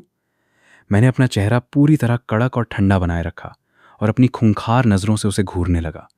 मेरे पूरे चेहरे पर बड़े बड़े अक्षरों में लिखा था, मैं तुम्हारी इस चिकनी चुपड़ी बातों पर 1% भी भरोसा नहीं करने वाला। जांग तांग की आंखों में इस वक्त इस बिजनेस की दुनिया की सबसे बड़ी खिलाड़ी वाली चमक थी। उसने बड़ी ही फुर्सत और तसल्ली से इस पूरे खेल के पीछे का असली राज खोला। वो सोफे पर आराम से बैठते हुए बोली, फैंगलिंग, जरा अपना ये छोटा सा दिमाग चलाओ। मैंने आज रात उस केटीवी क्लब में झान शिन्यू के सामने पूरे 1,000 करोड़ की इतनी बड़ी डिमांड सिर्फ इसलिए रखी थी क्योंकि मुझे अच्छे से पता है कि वो दिमाग से पैदल लड़की अपनी पूरी जिंदगी में कभी इतनी बड़ी रकम इकट्ठी नहीं कर पाएगी। उसने पास रखे टेबल से पानी का ग्लास उठाया, एक घूंट भरा और बेहद ठंडे लहजे में आगे समझाया, अगर मैं आज वहां उस लड़की के सामने सिर्फ 10 या 20 करोड़ जैसी छोटी रकम मांग लेती और वो पागल लड़की सच में अपने खानदान की जमीन जायदाद बेचकर या भीख मांगकर वो पैसे मेरे मुंह पर दे मारती, तो फिर तो कानूनी तौर पर मुझे तुम्हें सच में उसके हवाले करना पड़ता ना? क्या तुम यही चाहते थे? जांग तांग ने अपनी आंखें मटकाते हुए कहा, मैंने ये 1,000 करोड़ का इतना बड़ा पहाड़ जैसी कीमत सिर्फ इसीलिए तय की है ताकि वो भोली भाली झान शिन्यू अपनी औकात समझकर खुद ब खुद इस रास्ते से पीछे हट जाए और आगे से कभी हमारे बीच टांग न अड़ाए। भाई साहब, जांग तांग के मुंह से ये असली प्लानिंग सुनते ही मेरा वो चेहरा जो पिछले 2 घंटे से तवे की तरह काला और गुस्से से तमतमाया हुआ था, उस पर अचानक थोड़ी रौनक वापस आ गई। मेरा दिल अंदर ही अंदर थोड़ा गार्डन गार्डन हो गया। मैंने मन ही मन सोचा, चलो शुक्र है इस डायन को थोड़ी तमीज है, इसे अच्छे से पता है कि छोटे नवाब यानी मेरी असली वैल्यू क्या है। साला, मेरा ये आलिशान बदन और ये रईस क्लास कोई ऐरा गैरा नत्थु खैरा 1,000 करोड़ में भी नहीं खरीद सकता। पर भाई, ये जांग तांग भी साला अंतर्यामी थी। उसने जैसे ही मेरे चेहरे की वो बदलती हुई रंगत और मेरी वो छुपी हुई अकड़ देखी, वो तुरंत मेरा सारा थॉट प्रोसेस 1 सेकंड में भांप गई। और जांग तांग ने जैसे ही मेरे चेहरे की वो बदलती हुई रंगत और मेरी वो छुपी हुई अकड़ देखी, वो तुरंत मेरा सारा थॉट प्रोसेस 1 सेकंड में भांप गई। वो अपनी आंखें छोटी करके किसी घाघ पुराने बनिए और शातिर लोमड़ी की तरह मुस्कुराई और बोली, अरे ओ नवाब साहब, ज्यादा खुश होने की जरूरत नहीं है। तुम फैंग खानदान के इकलौते वारिस और होने वाले सबसे बड़े बिजनेसमैन हो। आने वाले वक्त में तुम्हारी खुद की वैल्यू कम से कम 10,000 करोड़ 100 बिलियन से ऊपर होगी। तो भला मैं तुम्हें सिर्फ 1,000 करोड़ के औने पौने दाम में बेचकर अपना इतना बड़ा नुकसान क्यों करूं? ऐसा घाटे का सौदा करना इस लेडी बॉस की डिक्शनरी में नहीं है। बेचना? घाटे का सौदा? भाई साहब, ये सुनना था कि मेरे मुंह से सच में खून का एक उबला हुआ फव्वारा बाहर आने को तैयार हो गया। साला, ये औरत अभी भी मुझे एक इंसान नहीं बल्कि शेयर मार्केट का कोई बिकाऊ स्टॉक समझ रही थी। जांग तांग ने हंसते हुए मेरे और करीब कदम बढ़ाए और बड़े ही प्यार से मेरे कंधे को थपथपाते हुए मुझे तसल्ली देने वाले लहजे में बोली, पर हां, तुम इस बात की 100% गारंटी रखो फैंगलिंग, तुम्हारी इस पूरी जिंदगी में कभी ऐसा दिन नहीं आएगा कि कोई तुम्हें 10,000 करोड़ देकर खरीदे। क्योंकि इस बिजनेस की दुनिया में जिसके पास सच में 10,000 करोड़ रुपए होंगे, वो तुम्हारे जैसे निकम्मे और आवारा लड़के को मुड़कर देखेगा भी नहीं। और जो लड़कियां तुम्हें सच में खरीदना चाहती हैं, वो साला अपने 7 जन्मों की जमीन जायदाद और घर बार बेचकर भी 10,000 करोड़ का एक छोटा सा हिस्सा भी इकट्ठा नहीं कर पाएंगी। मेरा खून खौल उठा। मैंने अपने दांत भींचे और कैबिन की दीवारों को हिलाते हुए खूंखार तरीके से दहाड़ा, जांग तांग, अपनी बकवास बंद करो। इस देश के कानून के हिसाब से इंसानों की खरीद फरोख्त करना और उन्हें बेचना एक बहुत बड़ा कानूनी अपराध क्राइम है, समझे? जांग तांग ने बड़े ही मासूम और शरारती अंदाज में अपना सिर हिलाया और हंसते हुए बोली, हाँ, मुझे अच्छे से पता है नवाब साहब, इसीलिए तो मैंने कहा ना कि मैंने अभी तक तुम्हें मार्केट में बेचा नहीं है। तुम अभी भी पूरी तरह से सेफ हो। बाप रे बाप, ये पैसों की भूखी लालची डायन, सिर्फ इसलिए कि मार्केट में कोई मुझे 10,000 करोड़ देने को तैयार नहीं था।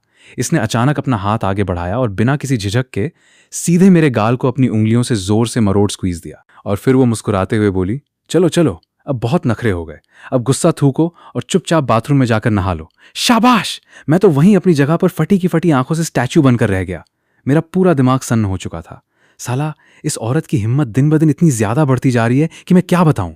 पहले तो ये सिर्फ बातों बातों में फ्लर्ट करके मेरे मजे लेती थी, पर आज इस डायन की इतनी मजाल हो गई कि इसने सीधे मेरे गाल पे हाथ लगा दिया और उसे मरोड़ दिया। जरा होश में आओ मैडम, ये कोई ऐरा गहरा गाल नहीं है।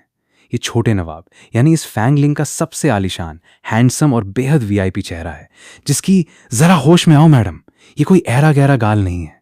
ये छोटे नवाब यानी इस फैंगलिंग का सबसे आलीशान, हैंडसम और बेहद वीआईपी चेहरा है। आज तक किसी माई के लाल की हिम्मत नहीं हुई कि मेरे इस चेहरे को छूने की जुर्रत भी करे, और तुम इतनी आसानी से इस पर अपना हाथ साफ कर रही हो। मैंने अपनी नजरों में भयंकर गुस्सा भरा और उसकी तरफ एक ऐसी खूंखार नजर डाली जिससे मुझे पूरा यकीन था कि वो अंदर तक कांप गई होगी और मेरी नवाबियत से डर गई होगी। अपनी इस झूठी साख को बचाते हुए मैं झटके से पलटा और सीधे बाथरूम की तरफ बढ़ गया। पर भाई साहब, जैसे ही बाथरूम का दरवाजा खटाक से बंद हुआ, मेरा सारा एटीट्यूड हवा हो गया। मैंने शीशे के सामने खड़े होकर अपने उस हैंडसम चेहरे को देखा और न जाने मेरे दिमाग में क्या भूत सवार हुआ। मैंने बिल्कुल जांग तांग की तरह अपना खुद का हाथ उठाया और अपने ही गाल को जोर से पिंच ने कर लिया। साला, बात तो सही है, गाल का टेक्सचर और फील तो सच में बहुत कड़क है, एकदम सॉफ्ट, मखमली और फुल इलास्टिक। मैंने मन ही मन सोचा, तभी मैं कहूं कि वो डायन बार बार मेरे इस चेहरे पे हाथ साफ करने के लिए क्यों मरी जा रही थी। पर अगले ही सेकंड मुझे होश आया और मैंने शीशे पर थूकते हुए खुद को डांटा, थू थू थू, फैंगलिंग, तू भी साला किस कमबख्त लाइन पे जा रहा है? दिमाग खराब हो गया है क्या तेरा?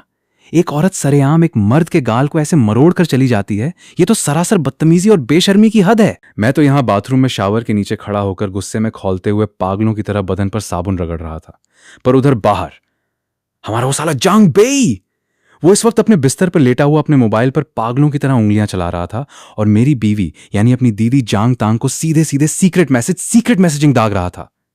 जांग बेई ने टाइप किया, दीदी प्लीज तुम आज रात की उस बात को लेकर कोई गलतफहमी मत पालना।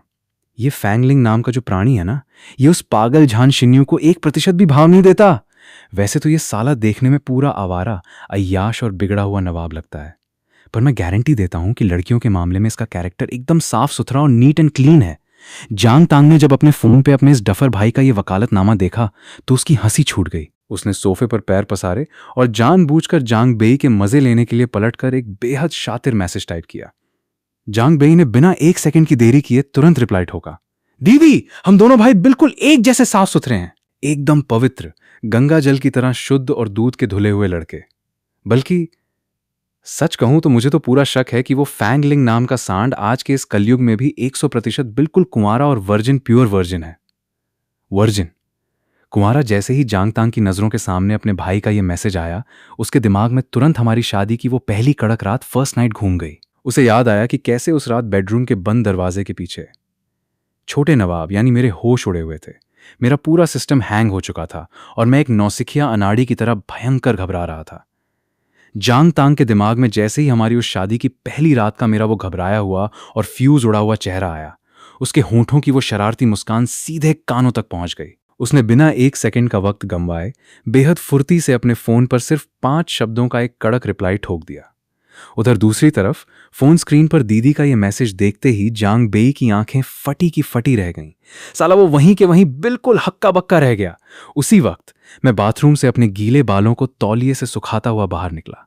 मेरा चेहरा अभी भी थोड़ा कड़क था। मैंने सीधे जांग तांग के सामने जाकर खड़े होकर उसे एकदम गंभीर और कड़क वार्निंग देते हुए कहा, सुनो मैडम, मैं तुम्हें आखिरी बार साफ साफ कह रहा हूं, आगे से तुम्हारी ये उंगलियां किसी भी दूसरे ऐरे गहरे मर्द के गाल को छूने की हिम्मत नहीं करनी चाहिए। तुम किसी भी दूसरे मर्द को ऐसे सरेआम नहीं मरोड़ोगी, समझे? जांग तांग ने अपनी वो खूबसूरत आंखें मटकाईं और बड़े ही लाड़ प्यार वाले अंदाज में मुस्कुराते हुए तुरंत हामी भर दी। अरे हाँ बाबा, बिल्कुल, मैं किसी दूसरे मर्द को हाथ भी नहीं लगाऊंगी। मैं तो सिर्फ और सिर्फ अपने इस प्यारे पतिदेव के गाल मरोड़ूंगी, ठीक है? ये सुनते ही मैंने अपना मुंह तो खोला कि पलट कर कहूं, अरे ओए, मेरे गाल भी मरोड़ने की बिल्कुल जरूरत नहीं है। पर साला ये कड़क लाइन मेरे हलक में ही अटक कर रह गई, मुंह से बाहर ही नहीं निकली। मैंने मन ही मन हार मानते हुए सोचा, धत्त तेरी की, चलो छोड़ो यार। अगर मैंने इसे अपना गाल मरोड़ने से मना कर दिया और इस पागल औरत का दिमाग घूम गया और ये सच में बाहर जाकर किसी दूसरे मर्द के गाल खींचने लगी, तब तो मेरा पूरा कबाड़ा हो जाएगा। छोटे नवाब यानी मेरा दिल बहुत बड़ा है, चलो मरोड़ने दो साला। गाल खींचने से मेरे इस खूबसूरत चेहरे का मांस थोड़ा ही कम हो जाएगा। खैर, ये बेडरूम का ड्रामा तो चलता रहा, पर दूसरी तरफ वो जो झान शिन्यू नाम की आफत की पुड़िया थी ना, उस लड़की ने जो केटीवी क्लब में मुझे पाने के लिए पूरे 1000 करोड़ 10 बिलियन रुपए जुटाने की कसम खाई थी, ये खबर मानों पर लगाकर पूरे शहर में फैल गई। उड़ते उड़ते ये बात सीधे हमारे फैंग खानदान के आलिशान विला में बैठे मेरे खूंखार दादाजी फैंग ओल्ड मैन के कानों तक भी जा पहुंची। मुझे पूरा यकीन था कि जैसे ही दादाजी को इस सरेआम हुए तमाशे और 1000 करोड़ की इस डील का पता चलेगा, वो गुस्से के मारे अपनी लाठी उठाएंगे और सीधे मेरी खाल उधेड़ देंगे। पर भाई साहब, यहां तो पासा ही पलट गया। जब मैं डरते डरते दादाजी के सामने गया तो वो गुस्से में लाल होने की बजाय सोफे पर ठाठ से बैठकर अपनी सफेद दाढ़ी पर हाथ फेर रहे थे और उनके चेहरे पर एक बेहद आलिशान और खिली हुई मुस्कान थी। उन्होंने चाय की चुस्की ली और बड़े ही मजे लेते हुए बोले, अरे वाह फैंगलिंग, कसम से मुझे दूर दूर तक अंदाजा नहीं था कि हमारा ये निकम्मा पोता मार्केट में इतना ज्यादा महंगा और कीमती बिक सकता है। मैंने तुझे पालने पोसने में और तेरी इन आवारा आदतों पर इतने सालों से जो पानी की तरह अंधा पैसा बहाया है, चलो शुक्र है भगवान का कि बुढ़ापे में आकर ही सही मुझे उस इन्वेस्टमेंट निवेश का पूरा रिफंड और तगड़ा मुनाफा वापस मिलने की उम्मीद तो जागी। तो बताओ पोते, वो झान शिन्यू नाम की लड़की तुम्हें छुड़ाने के लिए अपने वो 1000 करोड़ का कड़क कैश लेकर कब आ रही है? मुझे भी तो पता चले कि मेरी तिजोरी कब भरने वाली है। यह सुनना था कि भाई साहब, मेरा चेहरा गुस्से और शर्म के मारे एकदम हरा पीला पड़ गया। मैंने अपनी आधी नवाबियत और आधे गुस्से को हवा में उछालते हुए सीधे दहाड़ लगाई। दादाजी, आप भी क्या इस बहती गंगा में हाथ धो रहे हो? उस पागल लड़की के पास फूटी कौड़ी भी नहीं है, वो एकदम कंगाल है। दादाजी ने जब ये सुना तो उनके चेहरे की वो आलीशान चमक एक सेकंड में गायब हो गई।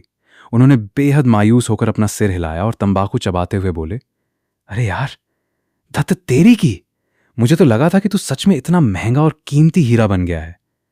साला, यहां तो पूरा का पूरा खेल ही फर्जी निकला। वो लड़की तो सिर्फ हवा में खाली चेक खोंतो चूफिया उछाल रही थी। अब भाई, जहां दादाजी पहले से ही थोड़े मायूस थे, वहां सोफे पर बैठी मेरी वो आफत ए जान बीवी यानी जांग तांग भला आग में घी डालने का मौका कैसे छोड़ देती।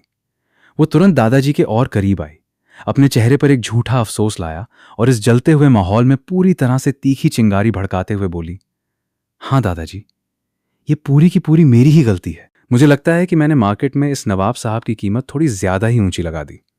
अगर मुझे जरा सा भी अंदाजा होता तो मैं झान शिन्यू के सामने पूरे 1000 करोड़ की बजाय सिर्फ 100 करोड़ 1 बिलियन की छोटी सी डिमांड रखती।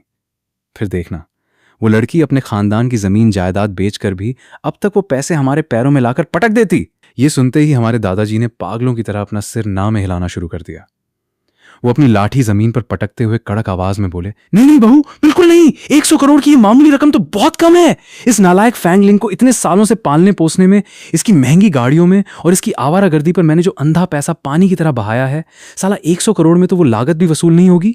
बहुत बड़ा घाटा हो जाएगा भाई, और ऐसा घाटे का सौदा ये फैंग ओल्ड मैन अपनी पूरी जिंदगी में कभी नहीं करेगा।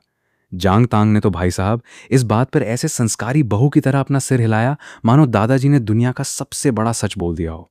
वो मुस्कुराते हुए बोली, वाह दादाजी, आप बिल्कुल सही कह रहे हैं। बिजनेस का नियम यही कहता है कि नुकसान का सौदा कभी नहीं करना चाहिए। मैं सोफे पर बैठा बैठा अपने दांत इस कदर भींच रहा था कि ऐसा लग रहा था मानो मेरे दांत ही टूट जाएंगे। साला, इस घर में मेरे खुद के सगे दादाजी और मेरी ये नई नवेली बीवी मिलकर एक नंबर के शातिर, खून चूसने वाले और बिना नमक मिर्च के इंसान को जिंदा चबा जाने वाले कड़क बिजनेसमैन बन चुके थे, जिन्हें मेरी कोई परवाह नहीं थी। खैर, ये 1000 करोड़ में छोटे नवाब यानी मुझे खरीदने और इस शादी को बीच रास्ते में तोड़ने का जो हाई वोल्टेज ड्रामा था, वो हमारे रईस, कबीले और पूरे शहर के दोस्तों के बीच आग की तरह फैल चुका था। हर कोई इस गॉसिप के मजे ले रहा था। पर तभी महज 2-3 दिनों के अंदर ही मेरे गुप्तचरों दोस्तों के जरिए मेरे मोबाइल पर एक बेहद खौफनाक और चौंकाने वाली लेटेस्ट इंफॉर्मेशन, लेटेस्ट इंटेलिजेंस आकर गिरी। उस पागल लड़की झान शिन्यू ने मुझे पाने के लिए और वो 1000 करोड़ का पहाड़ जैसा फंड जुटाने के लिए सच में एक बहुत ही अजीब और भयंकर रास्ता चुन लिया था। खबर आई कि उसने रातों रात इस इंटरनेट की दुनिया में एक बहुत बड़ी लाइव स्ट्रीमर और सोशल मीडिया इन्फ्लुएंसर शूबो बनने का फैसला कर लिया था। आजकल के इस डिजिटल जमाने में जो टॉप के लाइव स्ट्रीमर्स हैं, वो साल भर में ही करोड़ों अरबों रुपए का अंधा कैश कमा लेते हैं। और वो झान शिन्यू सच में ये कसम खा चुकी थी कि वो अगले 3 सालों के अंदर अंदर पूरे 1000 करोड़ रुपए अपनी लाइव स्ट्रीमिंग से बटोर लेगी, ताकि वो जांग तांग के मुंह पर वो पैसे मार सके और मुझे इस कैद से आजाद करा सके। तभी मेरे फोन की स्क्रीन चमकी और झान शिन्यू का एक बेहद इमोशनल और कड़क मैसेज सीधे फ्लैश हुआ, मैं बहुत जल्द वो पूरे 1000 करोड़ कमा लूंगी और तुम्हें इस डायन के चंगुल से छुड़ाकर अपने साथ ले जाऊंगी। जैसे ही झान शिन्यू का ये मैसेज फ्लैश हुआ, मेरे माथे पर भयंकर काले गुस्से की लकीरें खिंच गईं। मैंने अपना आपा खोया और अपने कांपते हुए अंगूठे से झटके से एक कड़क रिप्लाई टाइप किया। पर भाई साहब, वो लड़की तो अलग ही मिट्टी की बनी थी। उसने पलटकर जो रिप्लाई भेजा, उसने तो मेरे पूरे होश ही उड़ा दिए। उसने लिखा, अरे देवा। ये रिप्लाई देखते ही मेरा सिर चकरा गया और मैं पूरी तरह निशब्द बेआवाज हो गया। साला, ये इस पूरी कायनात की किस नस्ल की अल्टीमेट साइको आशिक चुंगजिग लेन आइनो है भाई। कोई इंसान किसी के प्यार में इतना अंधा कैसे हो सकता है कि उसे खुद को पाने की चाहत भी ना हो, बस पैसे उड़ाने का शौक हो। लेकिन भाई, कहानी में असली और सबसे बड़ा झटका तो अभी आना बाकी था, जिसने मेरे पैरों तले से पूरी जमीन ही खिसका दी। जब मेरी लेडी बॉस बीवी जांग तांग को झान शिन्यू के इस लाइव स्ट्रीमर बनने वाले भूत का पता चला, तो उसने गुस्सा होने की बजाय रातों रात सीधे झान शिन्यू को एक आलीशान कैफे में मिलने के लिए बुला लिया। और भाई कसम, सिर्फ और सिर्फ 1 घंटे की मीटिंग के अंदर हमारी इस शातिर जांग तांग ने उस लड़की का ऐसा माइंड वॉश किया कि वो अमीर बाप की बिगड़ैल बेटी, जो कल तक जांग तांग के घर को बर्बाद करने और उसके पति को चुराने के सपने देख रही थी, वो चुपचाप जांग तांग की खुद की मीडिया कंपनी में एक इंटरनेट इन्फ्लुएंसर वाहोम बनने के कॉन्ट्रैक्ट पर साइन कर बैठी। मैं तो भाई साहब जांग तांग की इस खतरनाक और शातिर चाल चूसोसो को देखकर पूरी तरह सुन्न पड़ गया। मेरा दिमाग काम करना बंद कर चुका था। मैंने सोचा, साला ये तो सीधे सीधे अपने ही घर में आस्तीन का सांप पालने जैसा है।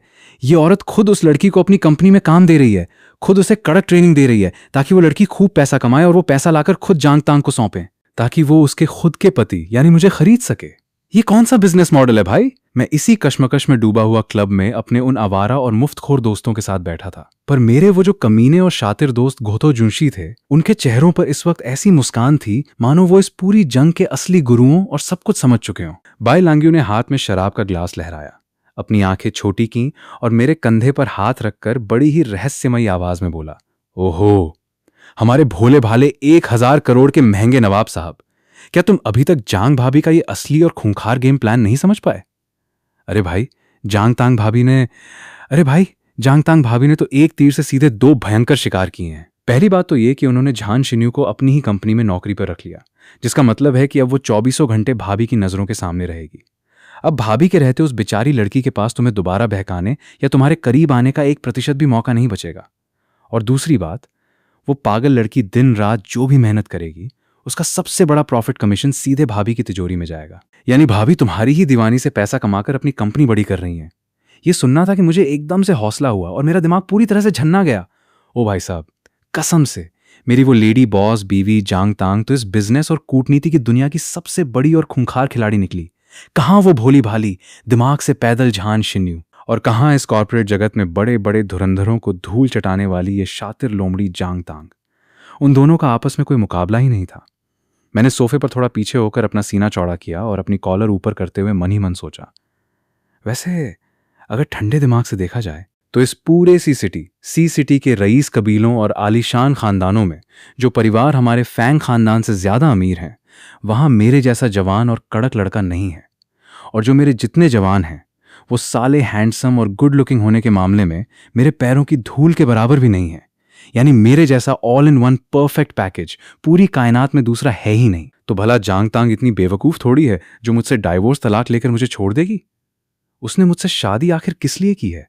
इसीलिए ना, क्योंकि मैं जवान हूं, दिखने में सुपर हैंडसम हूं और मेरे घर में पैसों की कड़क खदान है। जब तक इस पूरी दुनिया में मुझसे ज्यादा अमीर और मुझसे ज्यादा हैंडसम कोई दूसरा मर्द पैदा नहीं हो जाता, तब तक ये औरत मुझे अपनी बाहों से कभी दूर नहीं होने देगी। भाई साहब, इस छोटे नवाब यानी फैंग लिंग के पास अपनी इस जवानी और स्टैमिना का एक अलग ही लेवल का अल्टीमेट कॉन्फिडेंस था। खैर, ये रईसी टशन तो अपनी जगह था, पर इसके अगले ही दिन सुबह सुबह कहानी में एक ऐसा मोड़ आया जिसने मेरे दिल की धड़कनें रोक दी। रोज की तरह मैं सुबह सोकर उठा और फ्रेश होने के लिए जैसे ही बाथरूम के अंदर गया, अचानक मेरी नजर कोने में रखे हुए कचरे के डिब्बे डस्टबिन पर पड़ी। वहां कूड़े के बीच बहुत ही शांति से एक प्रेगनेंसी टेस्ट किट पड़ी हुई थी। हालांकि ऊपर वाले की कसम, छोटे नवाब यानी मैंने अपनी पूरी जिंदगी में आज तक इस अजीब सी प्लास्टिक की डंडी का कभी इस्तेमाल नहीं किया था, पर इतनी जनरल नॉलेज तो मेरे पास भी थी कि ये क्या बला है। मेरे हाथ पैर थोड़े ठंडे पड़ गए। मैंने 1 सेकंड के लिए अपनी सांस रोकी, थोड़ा नीचे झुका और बेहद डरते डरते अपनी 2 उंगलियों से उस किट के एक कोने को पकड़कर ऊपर उठाया। मैंने अपनी आंखें फाड़कर उस स्क्रीन को देखा। वहां सिर्फ एक सिंगल कड़क लाल सिंगल लाइन चमक रही थी। ओह, शुक्र है भगवान का, सिर्फ एक लाइन है, यानी मेरी लेडी बॉस अभी प्रेग्नेंट नहीं है।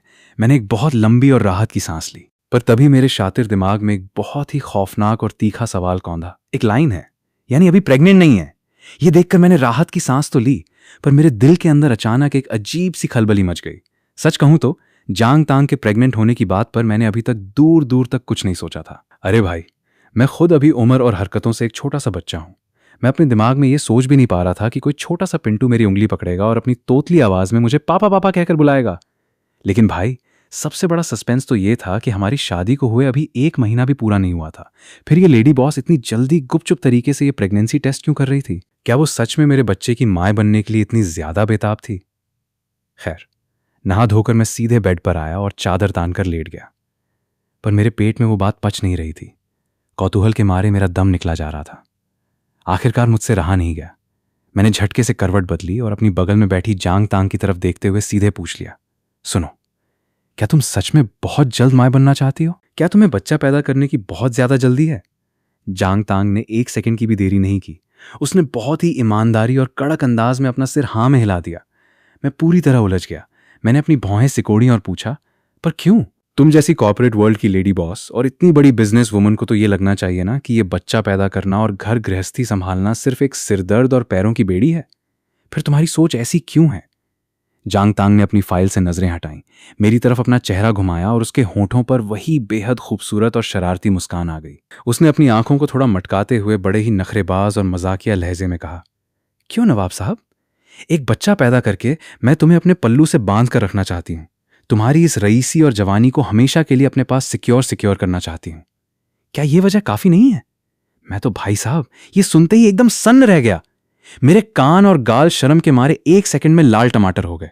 साला ये औरत 100% मुझसे झूठ बोल रही थी, सरासर बकवास कर रही थी। जो लड़की महज 14-15 साल की उम्र में अकेले विदेश चली गई हो, जिसने वहां रहकर अकेले दम पर पूरे जांग कॉरपोरेशन का इंटरनेशनल बिजनेस संभाल कर बड़े बड़े दिग्गजों को पानी पिलाया हो, भला वो इतनी आजाद, खुददार और ताकतवर औरत किसी मर्द को रोकने या बांधने के लिए बच्चे का सहारा लेने की बात सोचेगी? नामुमकिन। मैंने अपनी आंखें पूरी तरह फाड़ी और गुस्से से तमतमाते हुए सीधे उसके उस खूबसूरत चेहरे को घूरने लगा, ताकि मैं उसकी इन कातिल आंखों के पीछे छुपा हुआ असली सच और उसका वो शातिर गेम प्लान पकड़ सकूं। तुम क्या समझती हो मैडम? क्या तुम्हें ऐसा लगता है कि मैं उम्र में तुमसे थोड़ा छोटा हूं, इसलिए मुझे बेवकूफ बनाना बहुत आसान है? मेरी ये बात सुनकर जांग तांग के होठों की वो कातिल मुस्कान और गहरी हो गई। उसने अपनी नजरें मुझ पर टिकाईं और बड़े ही आराम से बोली, नहीं, ऐसा बिल्कुल नहीं है। उसका ये जवाब सुनकर मैंने एक लंबी सांस ली और मेरे चेहरे का गुस्सा थोड़ा सा शांत हुआ। पर भाई साहब, मुझे क्या पता था कि वो अगले ही सेकंड एक ऐसा परमाणु बम गिराने वाली है। उसने तुरंत अपनी बात पूरी करते हुए एक जबरदस्त झटका दिया। बात सिर्फ तुम्हारे छोटे होने की नहीं है फैंगलिंग। सच तो यह है कि इस दुनिया में जितने भी मर्द होते हैं उन सबको बेवकूफ बनाना बेहद आसान होता है। जो बात लेडी बॉस ने कही है मुझे सच बात है। मुझे लगता है कि लड़कों को बेवकूफ बनाना बहुत आसान बात है। लड़की के लिए चलो आगे स्टोरी की तरफ चलते हैं। व्हाट? ये सुनना था कि मुझे अपने आत्मसम्मान पर एक बहुत बड़ा ठेस महसूस हुआ। साला, इस औरत की नजर में क्या हम सारे मर्द बिना दिमाग के चलते फिरते गधे और बेवकूफ हैं? मुझसे अब रहा नहीं गया तो मैंने भी तुरंत पलटकर तीखा वार किया। ओहो, ऐसा लगता है मैडम के पास मर्दों को चूना लगाने का बहुत तगड़ा एक्सपीरियंस अनुभव है। तो बताओ, अब तक कितने मर्दों को अपनी उंगलियों पर नचा चुकी हो? जांग तांग ने बड़े ही ठाठ से अपना सिरना में हिलाया। उसकी आवाज में इस वक्त एक असली क्वीन साम्राज्ञी जैसी अकड़ और रूतबा साफ झलक रहा था। उसने बेहद ठंडे लहजे में कहा, आज तक किसी को नहीं, क्योंकि इस पूरी दुनिया में कोई भी दूसरा मर्द इस जांग तांग के झांसे में आने की औकात ही नहीं रखता। वो इस लायक ही नहीं है कि मैं उन्हें ठगने में अपना कीमती वक्त बर्बाद करूं। मैं तो भाई साहब, उसकी ये कड़क बात सुनकर बिल्कुल हक्का बक्का रह गया। पर इससे पहले कि मैं अपना दिमाग चला पाता, जांग तांग अचानक बेड पर मेरे और करीब खिसक आई। उसका वो बेहद खूबसूरत चमकता हुआ कातिल चेहरा इस वक्त सीधे मेरी नाक के सामने आ चुका था। हमारे बीच महज कुछ इंच की दूरी बची थी। मैं तो डर के मारे अपनी आदत के मुताबिक तुरंत पीछे हटने ही वाला था, पर अगले ही पल मुझे याद आया, अरे फैंगलिंग, तू छोटे नवाब है भाई।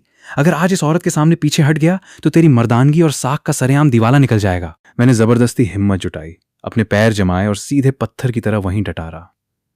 पर साला, मेरे कान के पीछे का हिस्सा इस वक्त शर्म और घबराहट के मारे 200 डिग्री सेल्सियस की भट्टी की तरह उबलने लगा था। जांग तांग ने जानबूझकर अपनी आवाज को और धीमा, एकदम नशीला कर लिया। उसकी मखमली सांसें सीधे मेरे चेहरे पर महसूस हो रही थीं जब उसने फुसफुसाते हुए कहा, मैं इस पूरी कायनात में सिर्फ और सिर्फ तुम्हें बेवकूफ बनाती हूं, फैंगलिंग। धक धक धक। भाई साहब, यह सुनना था कि मेरे सीने के अंदर का दिल मानो बुलेट ट्रेन की स्पीड से भागने लगा।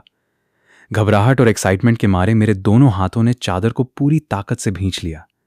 मेरी आवाज इस वक्त पूरी तरह से कांप रही थी जब मैंने बड़ी मुश्किल से पूछा, अरे पर ऐसा क्यों? सिर्फ मैं ही क्यों? जांग तांग ने एक बेहद गहरी और मदहोश कर देने वाली हंसी हंसी। उसकी आंखों में इस वक्त प्यार और शरारत का एक ऐसा जाल था जिसमें मैं पूरी तरह फंस चुका था। उसने अपनी नजरें मेरी आंखों में गड़ाते हुए कहा, तुम खुद सोचो नवाब साहब, आखिर क्यों? क्या तुम सच में इतने नासमझ हो?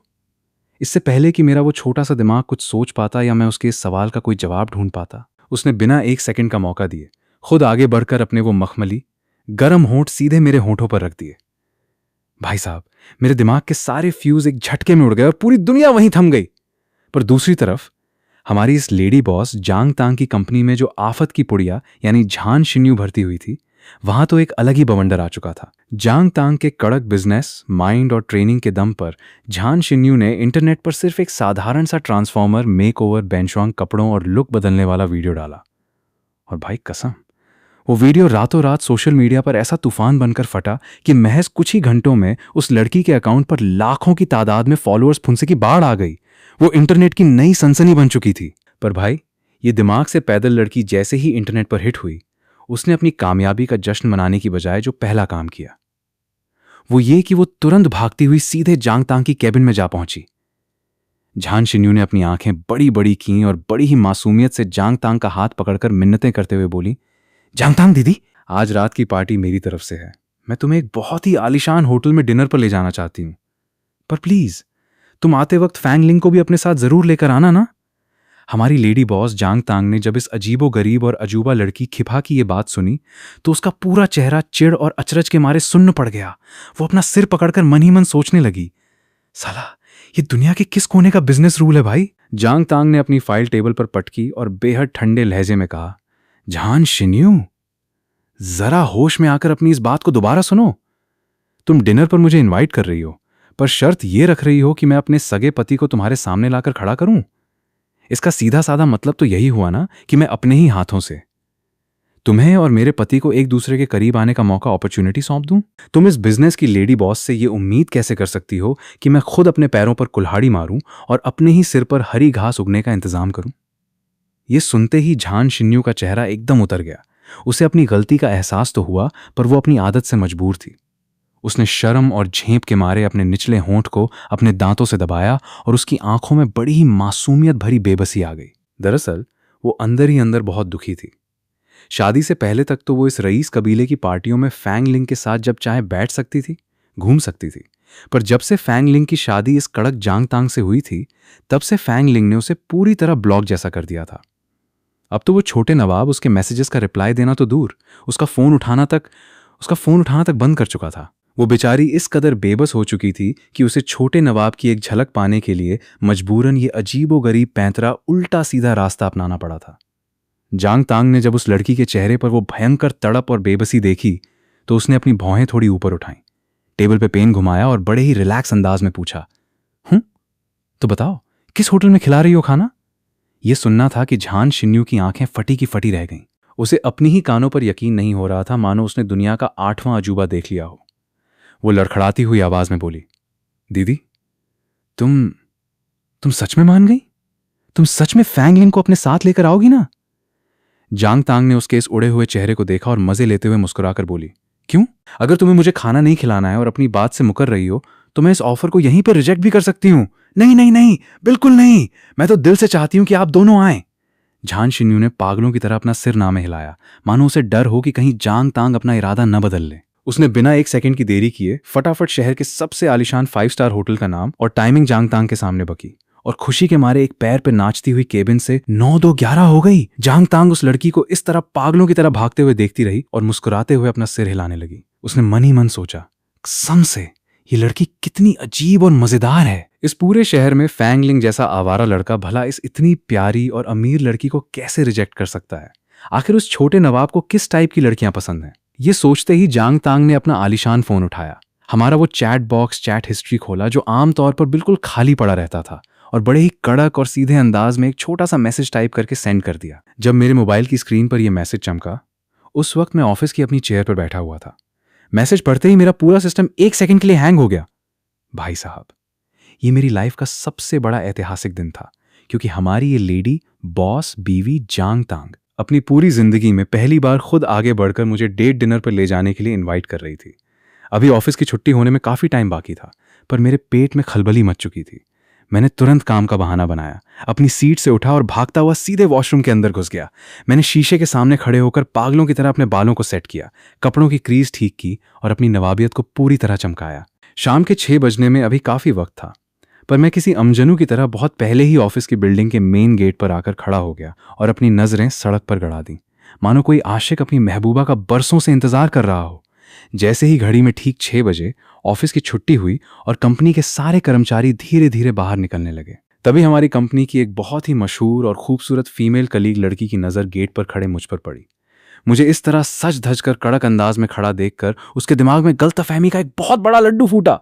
उसे लगा कि छोटे नवाब आज खास तौर पर उसी के लिए लाल गुलाब बनकर यहां खड़े हैं। वो तुरंत अपनी पतली कमर मटकाती हुई बड़े ही नखरे से अपने बालों को अपनी उंगलियों से घुमाते हुए बेहद नशीली और खातिल आवाज में सीधे मेरे करीब आकर बोली। वो तुरंत अपनी पतली कमर मटकाती हुई सीधे मेरे करीब आई और बड़े ही नखरे से बोली, अरे छोटे नवाब साहब, बड़े सज धज कर खड़े हो, यहां गेट पर किसका इंतजार हो रहा है? मैंने उसकी तरफ देखा और बड़े ही ठंडे और कैजुअल अंदाज में अपना सिर हिलाते हुए कहा, ज्यादा कुछ नहीं, बस अपनी बीवी का इंतजार कर रहा हूं। यह सुनना था कि उस लड़की के चेहरे की वो खूबसूरत और चमकती हुई मुस्कान एक सेकंड में वहीं की वहीं फ्रीज जम हो गई। उसे 1% भी यकीन नहीं था कि छोटे नवाब यानी मेरी सच में शादी हो चुकी है। उसे लगा कि मैं बस उसे भाव न देने के लिए और पीछा छुड़ाने के लिए ये बीवी वाला बहाना बना रहा हूं। उसने अपनी कमर को एक बार फिर सीधा किया और मुझे दोबारा घेरने के लिए जैसे ही अपना मुंह खोला, तभी अचानक सर्र करके एक चमचमाती हुई सफेद रंग की पोर्शे कायन कार कंपनी के आलीशान गेट के सामने आकर रुकी। गाड़ी देखते ही मेरी आंखों में एक जबरदस्त चमक आ गई। मैंने उस लड़की को वहीं बीच रास्ते में अधमरा छोड़ा, लंबे लंबे डग भरते हुए सीधे गाड़ी की तरफ बढ़ा और पैसेंजर सीट का दरवाजा खोलकर ठाठ से अंदर बैठ गया। उधर पीछे खड़ी वो फीमेल कलीग तो भाई साहब पूरी तरह से कोमा में जा चुकी थी।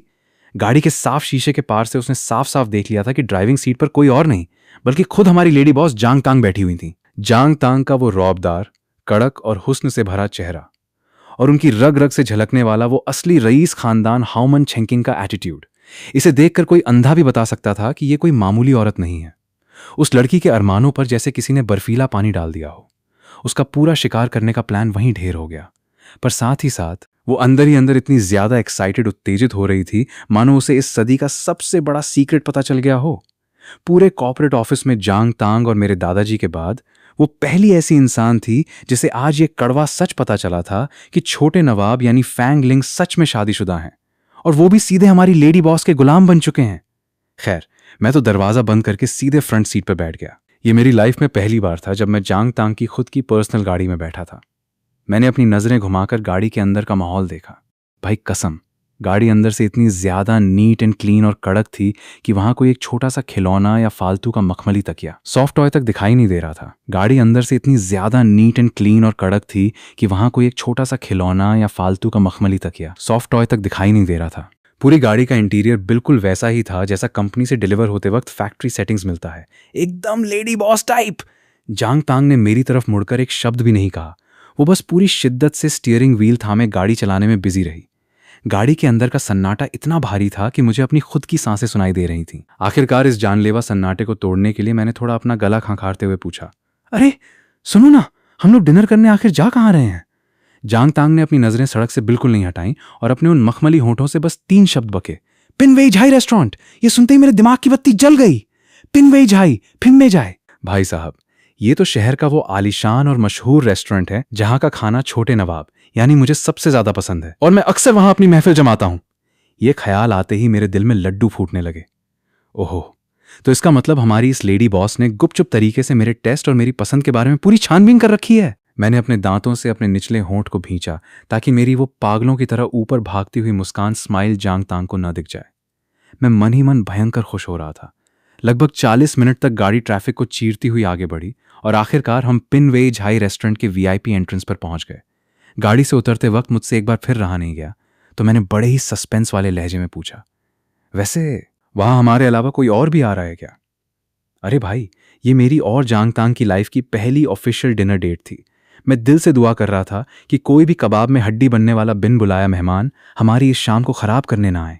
जांग तांग ने बड़े ही कैजुअल अंदाज में अपना सिर हिलाया और बोली, हाँ, मेरी कंपनी का एक नया उभरता हुआ आर्टिस्ट कलाकार भी अंदर हमारा इंतजार कर रहा है।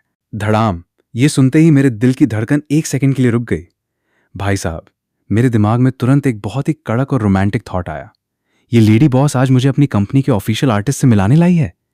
इसका सीधा साधा मतलब तो यही हुआ ना कि ये बिजनेस की क्वीन अब दुनिया के सामने गुपचुप तरीके से हमारे इस रिश्ते का official announcement consent publicly accept करने जा रही है। अब तो भाई कसम। मेरे चेहरे की वो रईस मुस्कान पूरी तरह बेकाबू हो चुकी थी। मैं अपनी खुशी को छुपा भी नहीं पा रहा था। मैं बड़े ही रूतबे और चौड़े सीने के साथ नवाबों की तरह जांग तांग के ठीक पीछे पीछे कदम बढ़ाता हुआ आलीशान वीआईपी कैबिन की तरफ बढ़ा। पर जैसे ही वेटर ने उस वीआईपी रूम का बड़ा सा दरवाजा खटाक से खोला और मेरी नजर अंदर बैठी उस शख्सियत पर पड़ी, मेरे चेहरे का वो सारा रूतबा, वो सारी मुस्कान और वो सारा खून 1 सेकंड में पूरी तरह सूख गया और मेरा चेहरा गुस्से के मारे बिल्कुल तवे की तरह काला पड़ गया। कैबिन के अंदर उस आलीशान टेबल पर सिर्फ एक ही इंसान बैठी थी, और वो आफत की पुड़िया कोई और नहीं बल्कि खुद झान शिन्यू थी।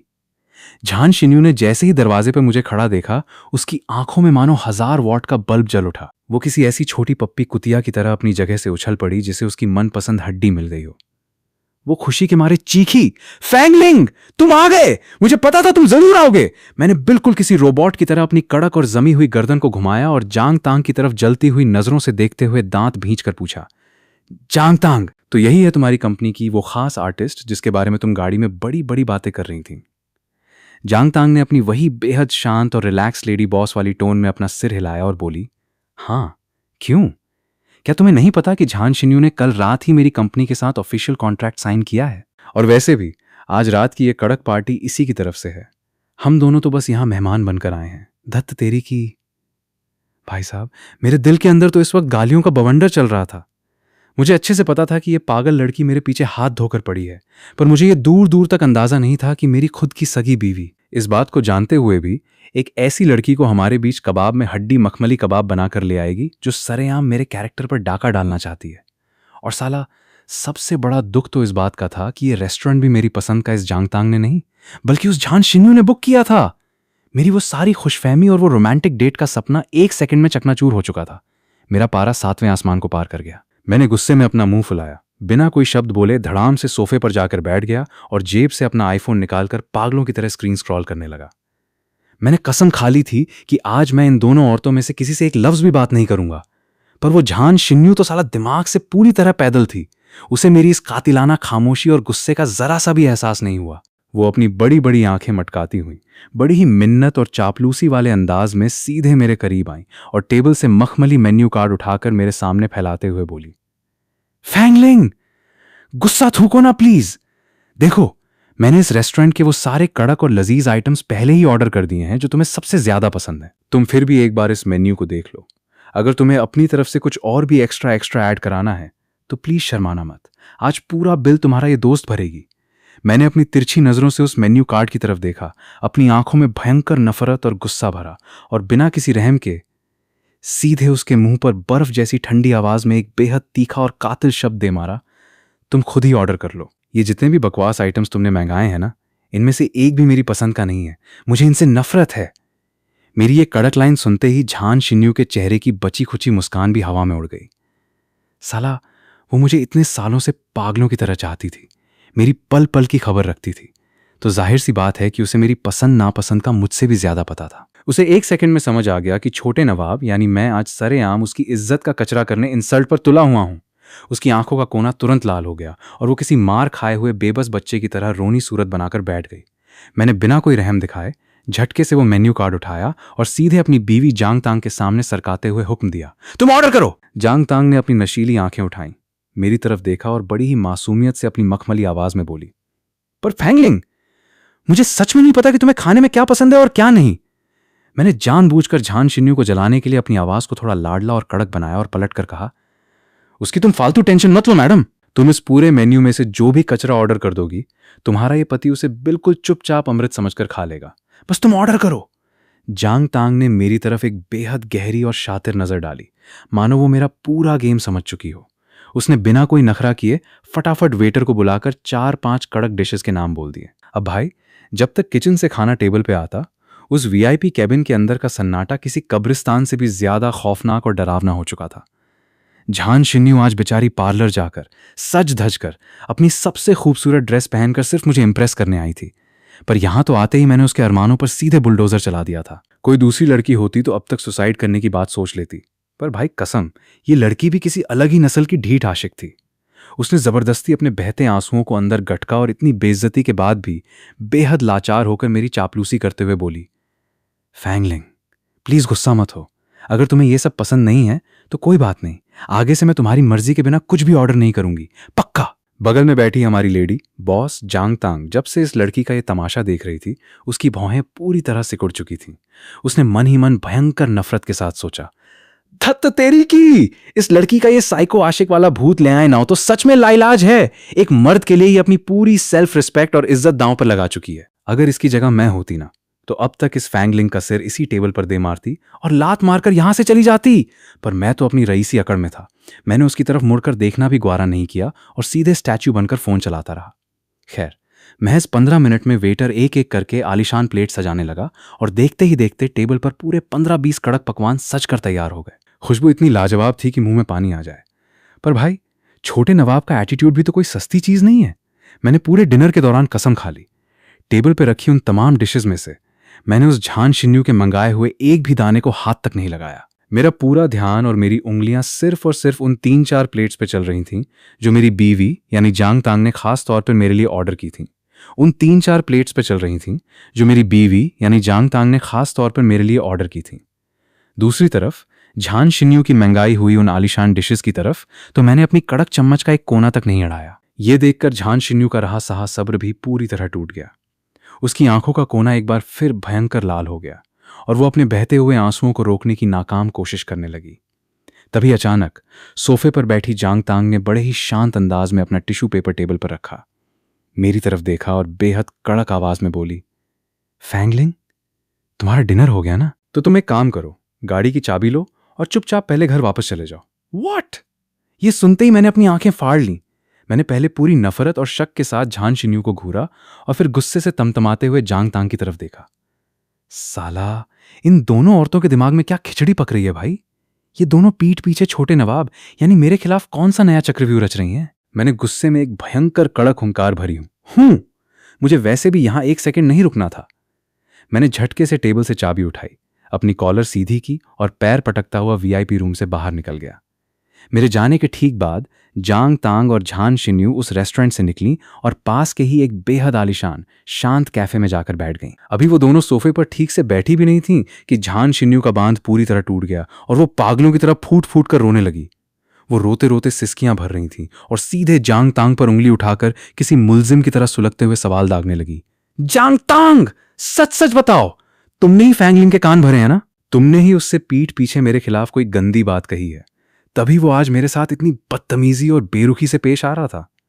वरना शादी से पहले तक तो वो मेरे साथ कितनी अच्छी तरह हंसकर बात करता था, मुझे कितने अच्छे से रखता था। हमारी लेडी बॉस जांग तांग ने बड़े ही रिलैक्स अंदाज में टेबल पर रखे टिश्यू बॉक्स से 2-4 पेपर निकाले और झान शिन्यू की तरफ सरका दिए। उसे अच्छे से पता था कि ये दिमाग से पैदल लड़की इस वक्त पूरी तरह अपनी ही झूठी दुनिया और गलतफहमी सेल्फ डिसेप्शन में जी रही है और इसे सीधे सीधे सच बताना बेकार है। जांग तांग के होंठों पर एक बेहद शातिर और कड़क मुस्कान आ गई। उसने इस जलती हुई आग में और घी डालते हुए बेहद ठंडे लहजे में कहा,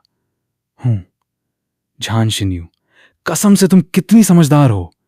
तुमने बिल्कुल सही पकड़ा, ये पूरी की पूरी मेरी ही प्लानिंग थी। मैंने ही फैंगलिंग को कड़क शब्दों में वार्निंग दे रखी थी कि अगर उसने आज के बाद तुम्हारे मंगाए हुए खाने के एक दाने को भी हाथ लगाया या तुम्हारे चेहरे की तरफ मुड़कर हंसने की जुर्रत भी की तो मैं उसे सीधे इस घर और अपनी जिंदगी से धक्के मारकर बाहर निकाल दूंगी। तो बताओ, अब तुम क्या कर लोगी? तो भाइयों और उनकी बहनों, फैंगलिंग और जांग तांग की इस मजेदार और कड़क कहानी को हम यहीं पर खत्म करते हैं। लेकिन रुकिए, वीडियो खत्म होने से पहले एक बहुत ही जरूरी बात। कल नहीं बल्कि परसों इस वीडियो का एक बहुत ही स्पेशल और धमाकेदार इंट्रो आने वाला है। वो कोई 2-4 मिनट का नहीं बल्कि कम से कम 5 से 10 मिनट का एक पूरा प्रीव्यू टॉक होगा, जिसमें हम बात करेंगे कि इस कहानी के सीजन 2 में आखिर क्या क्या बवाल हो सकता है। क्योंकि भाई, कहानी सच में बहुत लाजवाब है और इसके नेक्स्ट सीजन को लेकर मेरे दिमाग में बहुत सारे आइडियाज चल रहे हैं। जैसे कि आपने एंडिंग में देखा, वो बेचारी लड़की झान शिन्यू फैंगलिंग को पाने के लिए कितना भयंकर स्ट्रगल कर रही है, रातों रात स्टार बनने की कोशिश में लगी है। तो क्या सीजन 2 में जांग तांग और उसके बीच कोई खूनी बिजनेस वॉर देखने को मिलेगी? क्या फैंगलिंग का दिल उस बेचारी के लिए थोड़ा पिघलेगा या फिर हमारी लेडी बॉस कोई नया जाल बुनेगी? मुझे तो लगता है कि अगले सीजन में कुछ ना कुछ बड़ा भूचाल जरूर आने वाला है। तो परसों वो इंट्रो वीडियो तो हर हाल में आएगा ही आएगा, उसे देखना बिल्कुल मत भूलना। और हाँ, आपकी इस बारे में क्या राय है? आपको क्या लगता है कि सीजन 2 में क्या होना चाहिए? आपका मन करे तो अभी के अभी नीचे कमेंट बॉक्स में अपनी राय जरूर लिख देना। मैं आपके कमेंट्स का इंतजार करूंगा। बाकी परसों तो हम इस पर खुलकर बातचीत करेंगे ही। तो मिलते हैं परसों एक धमाकेदार न्यू इंट्रो और बहुत जल्द एक नई स्टोरी के साथ। तब तक के लिए बाय बाय दोस्तों, टेक केयर।